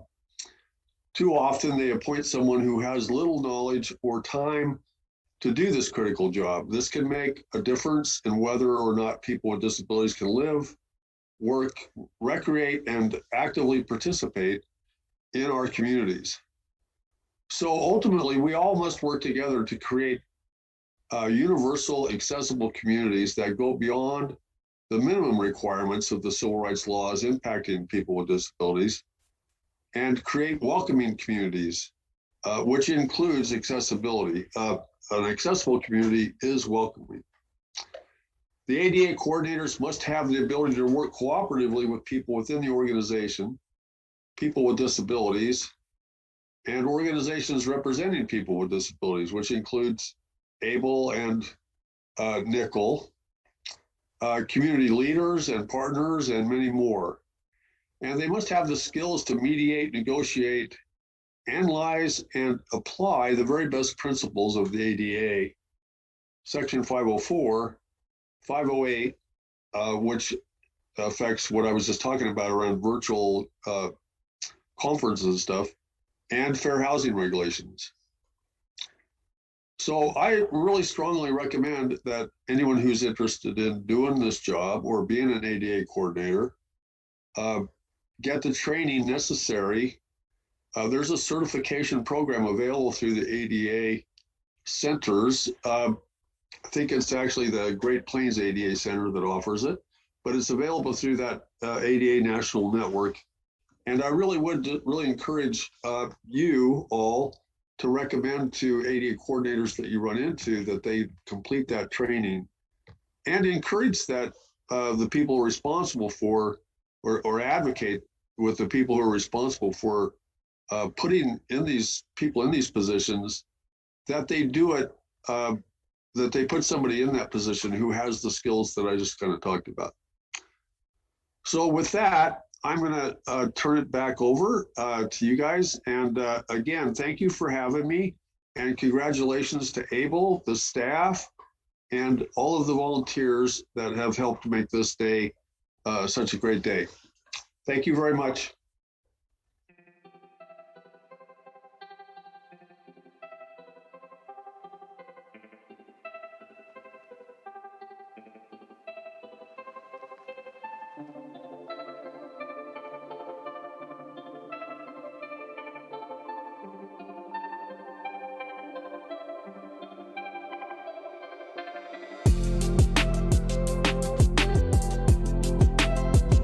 so much, Kelly. What's an amazing career you've had. And Chris, I don't know about you, but I want to know where if I can get a hat like that when I retire. Yeah, really. Before we move on, I want to thank some other folks for joining us today. I understand that Somerville High School, Ashley Ridge High School, and Dutch Fork High School have joined us today in this live stream. So thank you so much. It's so amazing to see the young folks here joining us, and it's really encouraging to see young folks interested in advocacy, and with your help and with your energy, we can make the changes that are needed here in South Carolina to break down these barriers facing people with disabilities. Chris? Absolutely, yeah. The younger that you learn to advocate, the more you can advocate throughout your life. We're also going to continue our thank yous by thanking some more of the organizations that have helped to make today possible. So we're going to thank the South Carolina Statewide Independent Living Council, the South Carolina Vocational Rehabilitation Department, the University of South Carolina School of Medicine, and Walton Options for Independent Living. So thank you all for all of your help in helping to make today possible. Next, we'd like to welcome Victoria Hamilton from one of our partners. She works at Accessibility. At age 13, Victoria's guidance counselor told her that her disability meant that she would never be able to attend college. Instead, what she did was she went on to get her bachelor's degree in psychology and her master's degree in social work. How about that? Yeah, exactly. Victoria now works at Accessibility in the Low Country, empowering adults with disabilities to lead independent lives. So thank you so much, Victoria, for all your hard work, and welcome to the show.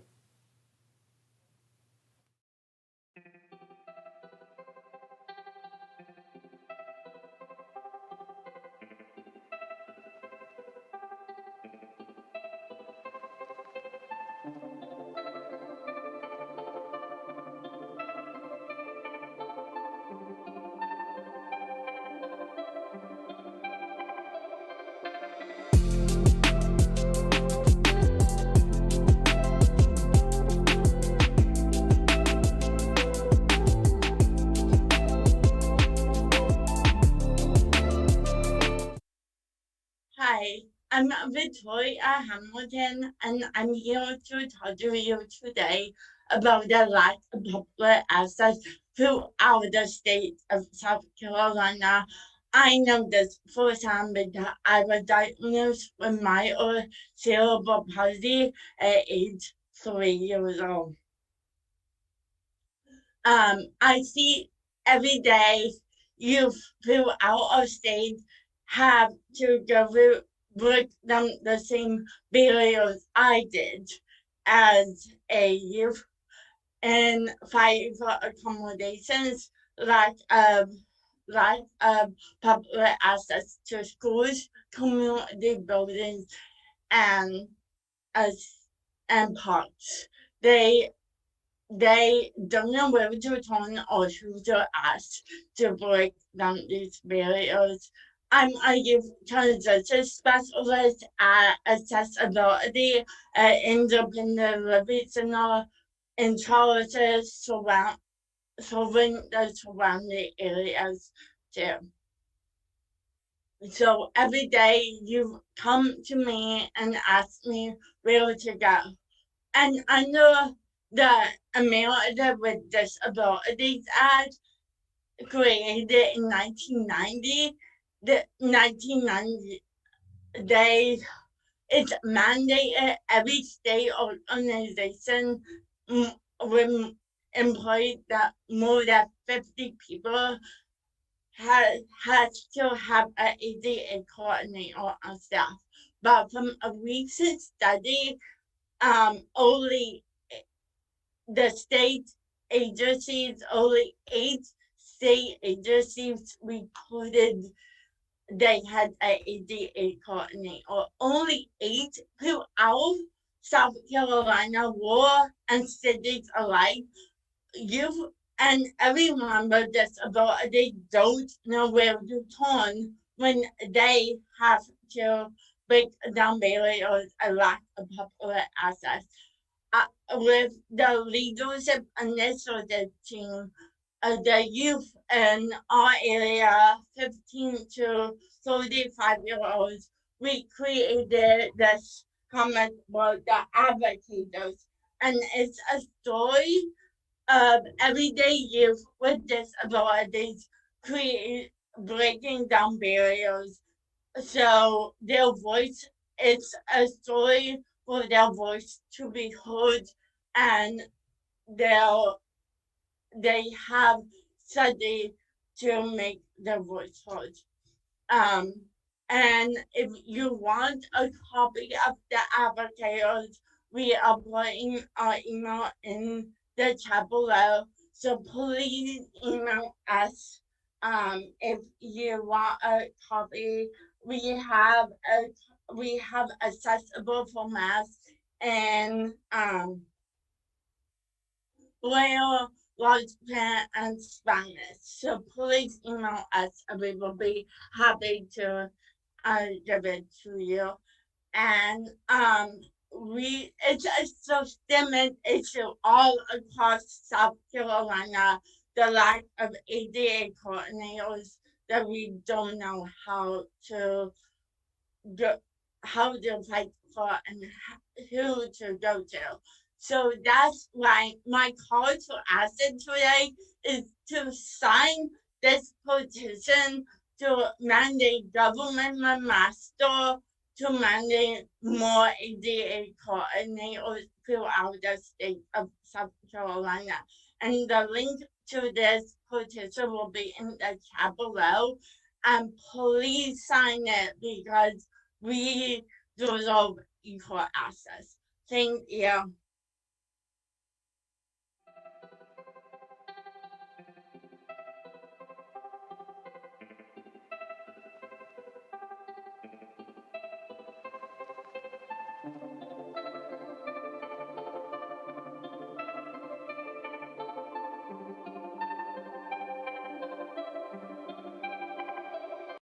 Thank you so much, Victoria. That was such a wonderful speech. Thank you for being here with us today. And thank you for all the hard work that you do advocating for the rights and for the accessibility and inclusiveness of people with disabilities here in South Carolina. It's so important. Speaking of accessibility, we saw a comment in the chat complimenting our mask here, Bauer, because they're see-through. And, folks can actually see what we're saying. They can see our mouths moving. See our wonderful beards as well. Yeah, exactly. Yeah. So, that's just a part of what we do. That's a part of advocacy, is making sure that things are accessible for all people and in all different ways. So, Thank you for your comment. I also want to give a shout out to some other high schools that are joining us today. Irmo, Chapin, Marion, Berkeley, and Georgetown counties are all joining us here today. So thank you to the youth that are being a part of this, and we encourage you to go out and advocate. Let your legislators know, the issues that are important to you. Yeah, seeing all of this youthful energy being involved and participating in advocacy days is really wonderful. Mm-hmm. Now, we're getting close to the end of our program here, but we do have a few exciting speakers lined up for you. Yeah, we sure do, Chris. First, we'd like to introduce you to two of our Equip Young leaders, Grace Trumpauer and Patrick Mack. Both Grace and Patrick are incredible self-advocates who use their passion to empower other young adults with disabilities to take pride in themselves and pursue the future they want to have. Yeah, the Equip leaders are always the life of the party, aren't they? Absolutely. We just had them on our podcast, the Stop the Shush podcast, Sparrow and the Bear, and we were talking about an exciting summer program coming up here at Able, South Carolina. It's the South Carolina Youth Leadership Forum. Yeah, it was absolutely a blast to have them on, Chris. Absolutely. Today, though, they're going to be talking a little bit about their own personal experiences navigating the world with a disability and some advice to other young adults that they might have. So take it away, Grace and Patrick.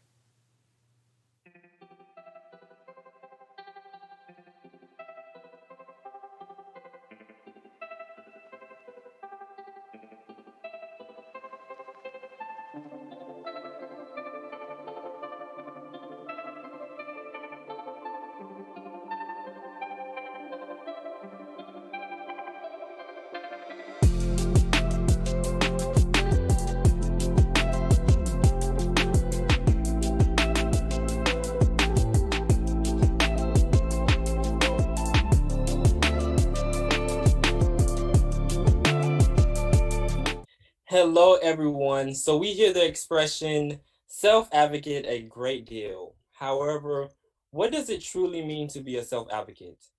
At the most essential level, being a self-advocate implies representing yourself in what is imperative to you. It implies you have your own voice and you use it. Simple?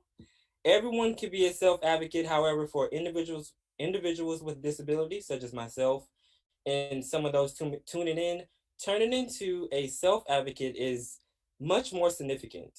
We have interesting requirements, challenges, qualities, and capacities.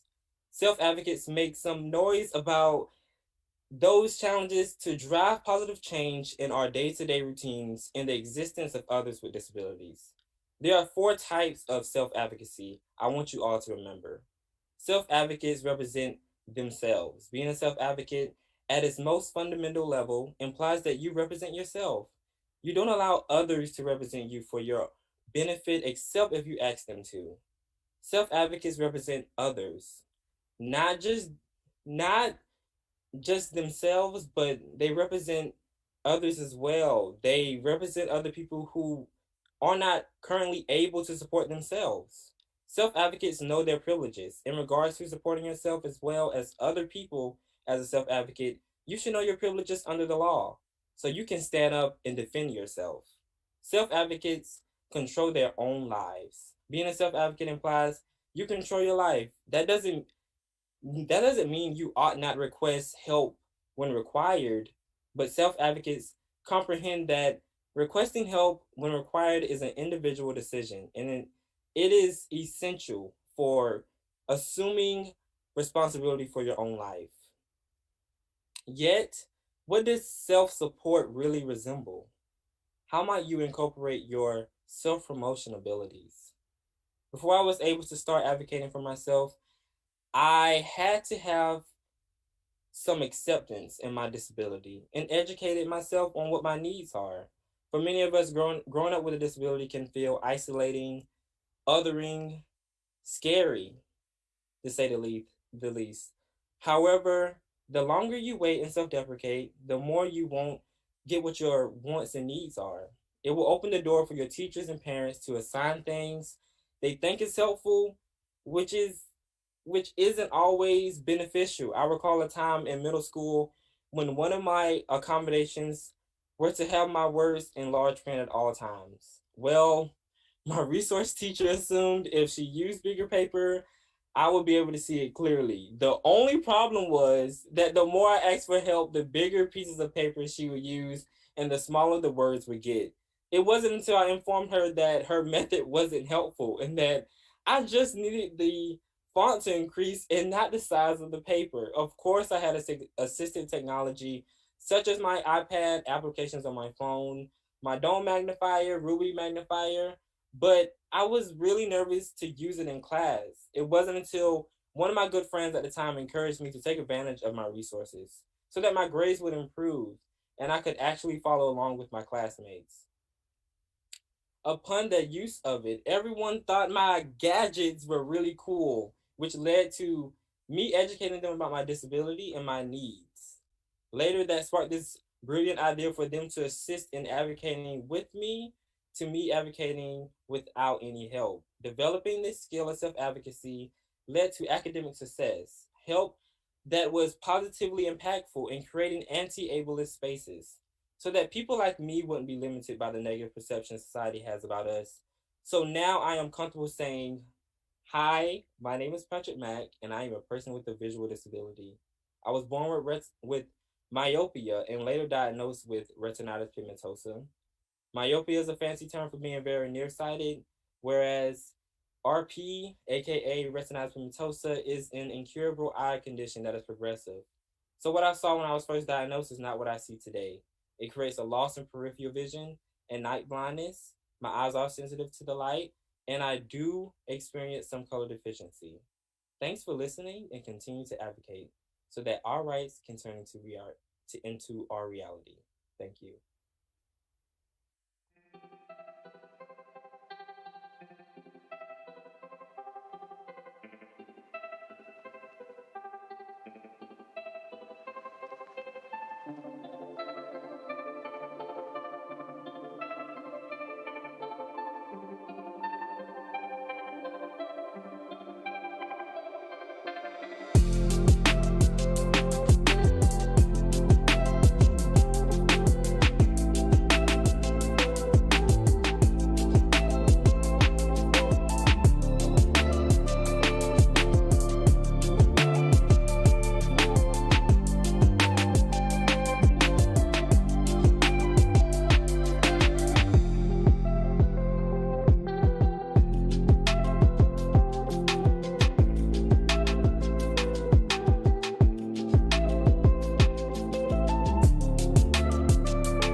No.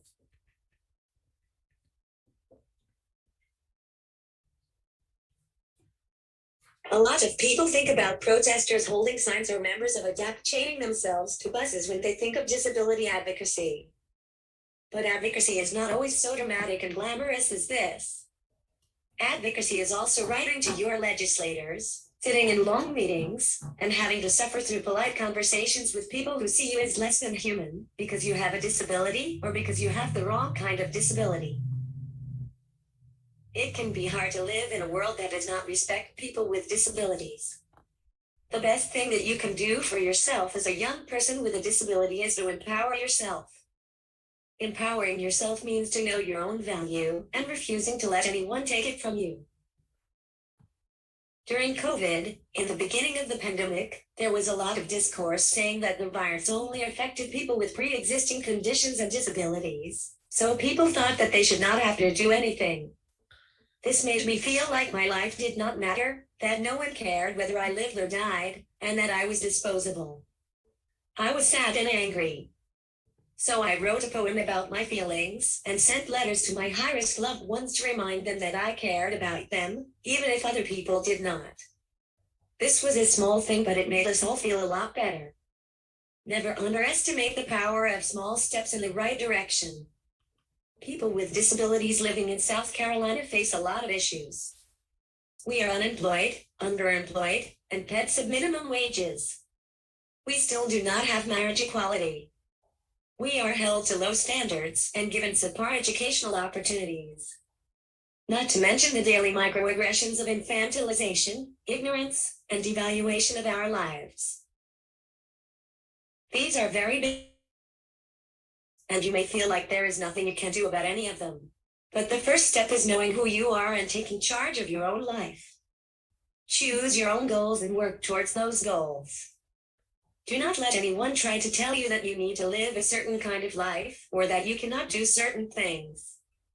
Live your dreams. You can further the goals of independent living and disability justice just by being yourself. And when we all do this together, we can change the world in ways that society has not even begun to fathom. Thank you.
Next, I am going to read my poem. I would like to dedicate this reading to my friend Peyton Allen Williams. I hope that he would be proud of me. This poem is called Unacceptable Law. When I was young, a little boy saw me, limping surrounded by metal in the hallway of the elementary school. He said to me, "I want to be like you." And for the first time in my life, I was proud of who I was. So I helped him out of his chair and into the rickety metal frame with wheels. It was too big and he was clumsy, but he smiled at me and the world stopped and I knew I'd do anything for him. We were fast friends. I taught him to walk and I taught him to fall. I taught him to fail and I taught him to try again. Most importantly, I taught him to hold his head high because I knew that the someone he was someone worth being. I grew up and he grew up a little ways behind me. I went on to middle school and waited for my little friend. But he didn't come. He died. I thought the grief would kill me, too. but it didn't. The worst part was when I went back to school, I heard someone say, well, he was sick anyway. As if that made it okay. As if the universe hadn't just lost all of its stars. As if he were an acceptable loss. My friends and I have what some people call pre-existing conditions. We cannot help it, because we were born like this. Maybe we cannot walk or talk or eat or read or do calculus. We will not be given priority. We will get sick and maybe die, and we will be considered an acceptable loss. I don't know what to do. How do I explain it? How do I tell you that a young man who cannot read gives the only hugs that I can tolerate and spreads love everywhere he goes? Do you know how my talker type can tell me everything with a look so poignant that I just know exactly what is in their heart?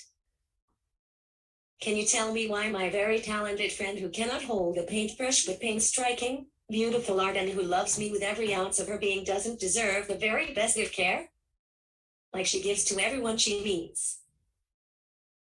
I do not like to think of myself, but if something happened to me, what would you tell my father? Would you say that I was sick anyway? Would that make it okay? Would that keep my family from hurting? Everyone is scared right now. But please, don't think of me or my friends or anyone as an acceptable loss. Because your only is loving wanted and someone else is everything.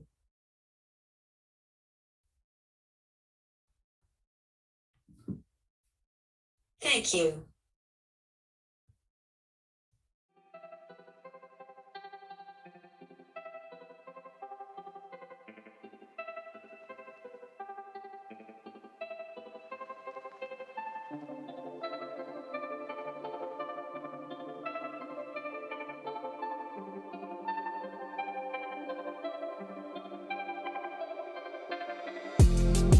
So much, Patrick and Grace. We really appreciate you speaking today, and we appreciate all of your advocacy efforts. I'm such a big fan of hearing Grace and Patrick speak.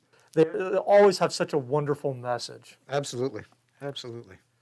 So you all can check out more about what Equip is doing and what they're up to by following them on Facebook and Instagram at equip_SC. That's equip_SC.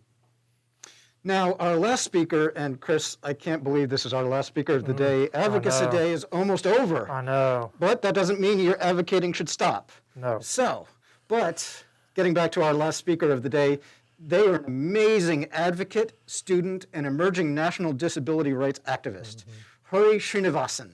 Hari is a minimally speaking autistic at UC Berkeley, majoring in psychology and minoring in disability studies. At Berkeley, he is lead instructor for a semester-long class on autism, is the first non-speaking president of the student organization Spectrum at Cal.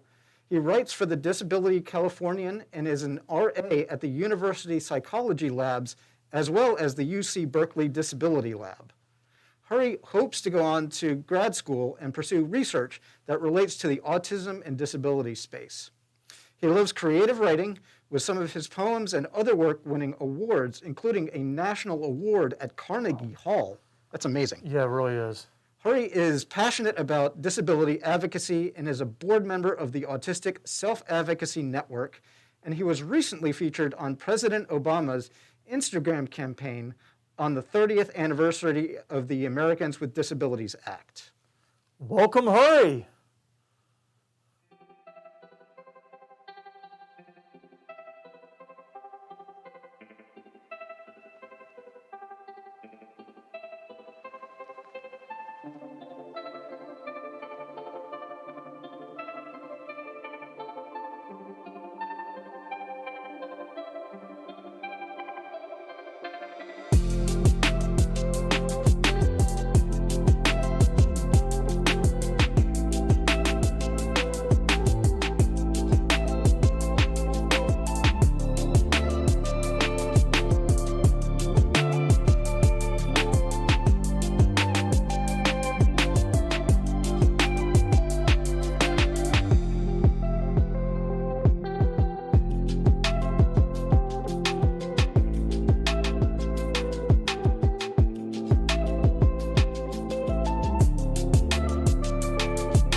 There's always in lesson. I'm really speaking on this deck.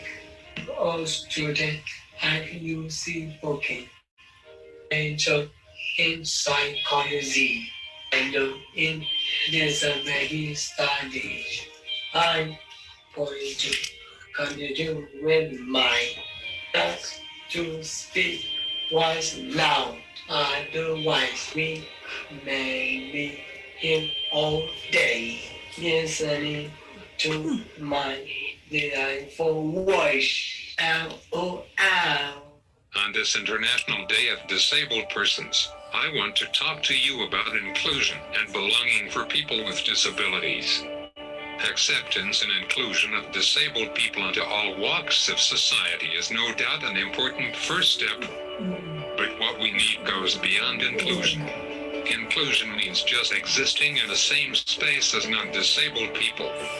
Disabled people need to not just be included, we need to feel we belong. Belonging is a sense of community, where you are accepted as an equal member of the group and where your life is seen as having worth. Belongingness in society is, I think, what we all yearn for at the end of the day, whether we are disabled or not. Starting today, let us all strive together towards belongingness for people with disabilities.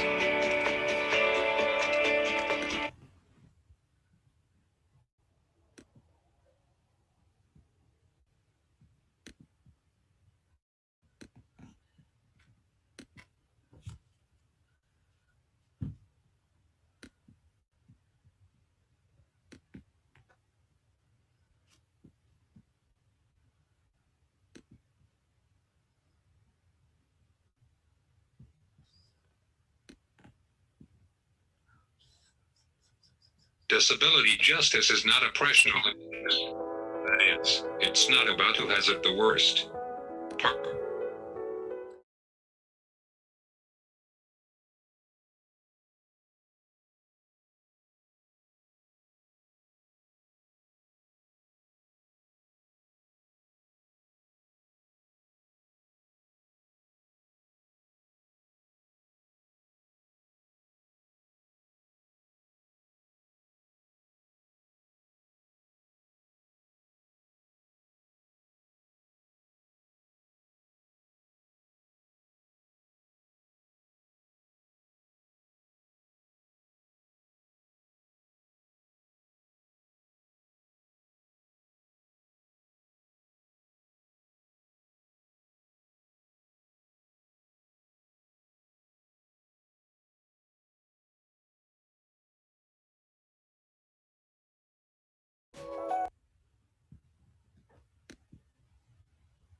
Disability justice is not oppression Olympics. That is, it's not about who has it the worst. Part of disability justice is also about who gets left out of the conversation, who is visible and who does not get a seat at the table. When the voices of a group are not heard in society, there is a tendency for society to forget about that group. Out of sight is out of mind for society. If you are out of mind of society, it will negatively impact awareness of issues and access to spaces. It affects funding and resource allocation. Most importantly, it affects inclusion and belonging. Distressing and disturbing headlines like these are the very real consequences when certain groups are left out of the conversations. It becomes newsworthy only when it reaches a crisis state. What we need is leadership of the most impacted. Disability as a group and marginalized populations within the disability community should not be left out of the conversations.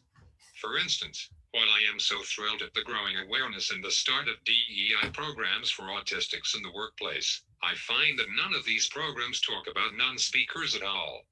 We are left out of the employment conversation. There is no justice unless there is justice for all. On the subject of accommodations, this quote really stood out to me from Judy Heuman's memoir. Part of the problem is that we tend to think that equality is about treating everyone the same, when it's not. It's about fairness. It's about equity of access, and equity of access looks different for me. When this is not understood, we get framed as complaining, even though we are asking for the same rights as everyone else. Understanding this equity of access will be a key in understanding accommodations when it comes to non-traditional disabilities like autism, whether in education or employment or in other areas. In my disabilities studies class, we discussed accommodations for the more traditional disabilities. Removal of architectural access barriers, for instance, are understandably a critical issue. There are many tangible and concrete measures in terms of what has to be done for implementation. It's a uniform application even if there are initial high dollar costs. But what do accommodations even look like for autistics? Accommodations are nebulous in terms of uniformity of application, as each person is unique in their level of support needs. There could even be clashing accommodations for two different people. Everyone is not calmed down by the same thing, and some things can make it worse. So whose needs get priority, and who gets to decide this? This is an important conversation for our generation to work on. Environmental justice is disability justice. Ecological inequities and practices led to environmental racism, which put BIPOC and the disabled, which I will term BIDPOC, at greater health and environmental risk. So when you fight for environmental justice, you are working towards disability justice too. Advocacy is simply some form of action on something. I see advocacy as the bridge between where we are now and where we want to be. Disability advocacy does not have to look like traditional advocacy. For the longest time, I had not thought that I was doing any advocacy. I always thought of advocacy as having the ability to be an orator speaking at protests or marching in rallies. Such events would frankly be too overwhelming for my sensory system to handle. Not everyone can march and protest. The nature of our individual disability may mean we have to reimagine our idea of traditional advocacy. There are actually many ways to contribute. I think of everything that I do as small stones that adds to the ripple in that pond of change. I basically just kept doing stuff because it seemed to be helping others in some way. I just went with the mantra of help ever, hurt never. Even small stones can make a difference. For instance, in my teen years, I was the editor for a Braille magazine for a nonprofit that helps the blind community. My job was to write and collect and edit articles from other disabled youth, and the magazine itself was printed in Braille and distributed to remote areas in Asia and Africa along with free Braille kits. I would think of editing as helping shape stories so a person at the other side of the world would enjoy reading them. I would visualize my typing fingers almost touching the finger that was tracing and reading the Braille at the other end. Then when a new nonprofit to help adult autistics started in my area, I helped write their mission and vision and the initial content of their website. It was a series of small stones like these along the way. Then when I came to Berkeley, I joined Spectrum at Cal. My contributions have always looked different, as I cannot do many of the traditional tasks my peers can, but there was still enough for me to do, and I was able to add a lot of value.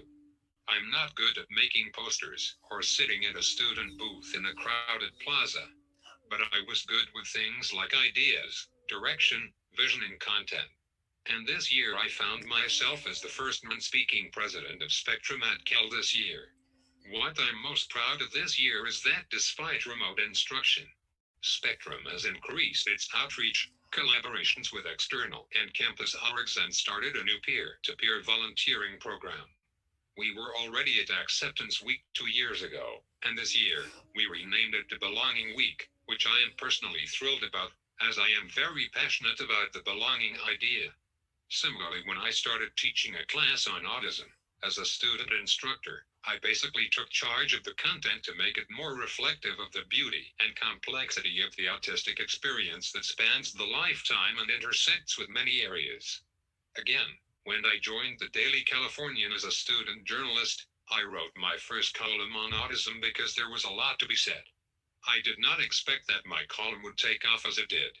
I'm genuinely curious and a deep thinker by nature, and so just kept chipping away and writing on the different issues I noticed, and it looks like some of them have had a real impact, which feels very satisfying. Then I heard about this unique Makerspace Disability Lab on campus and wanted to find ways to learn and contribute. I'm not good with fine motor skills to build things, so Professor Nakamura basically created a new role for me in the lab that would play to my strengths. I get to learn about other disabilities, which actually helps me understand issues around autism better. Just last month, I was selected as a Haas Scholar at UC Berkeley, which means I get to do my own independent, fully funded, year-long research project on autism. I am so excited to get started recruiting participants next month. And I'm on the board of ASN, which means I get to add more stones that way. The point is that advocacy can look any way you want it to look, and if you align it with your passions, it just becomes part of your lifestyle and will not seem like extra work at all. This quote from the late John Lewis so aptly illustrates the essence of what advocacy is all about. Do not get lost in a sea of despair. Be hopeful, be optimistic. Our struggle is not the struggle of a day, a week, a month, or a year. It is the struggle of a lifetime. Never, ever be afraid to make some noise and get in good trouble, necessary trouble. Mic drop. I will just end here.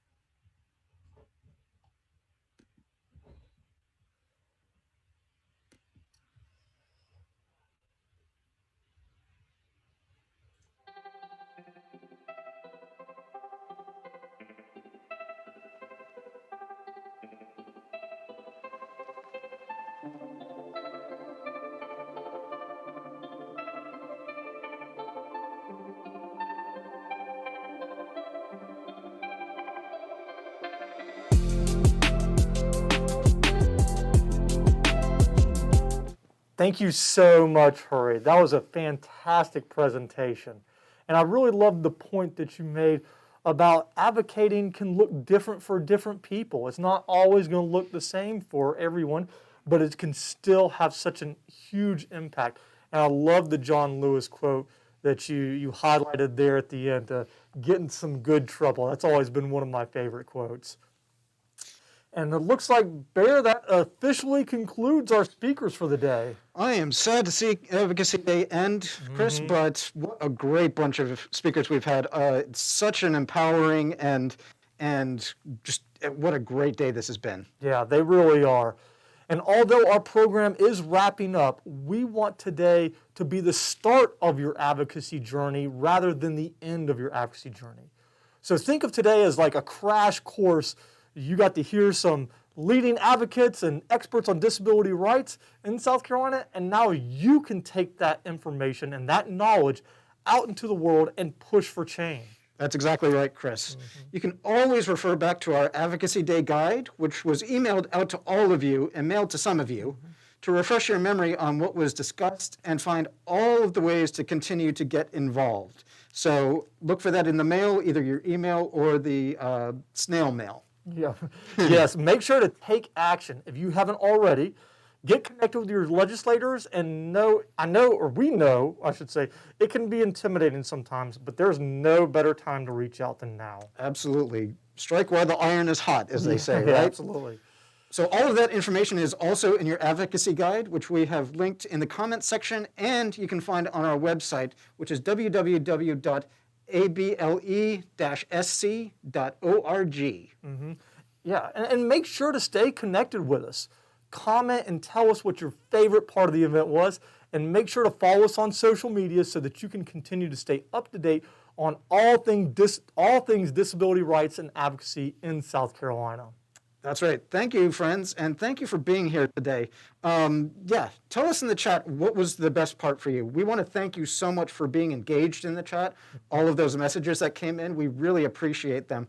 Again, we want this to be a dialogue. We want it to be a conversation. So together, we can make real change for people with disabilities in South Carolina. Yeah, again, thank you so much for your comments, and let's get to work. Woo!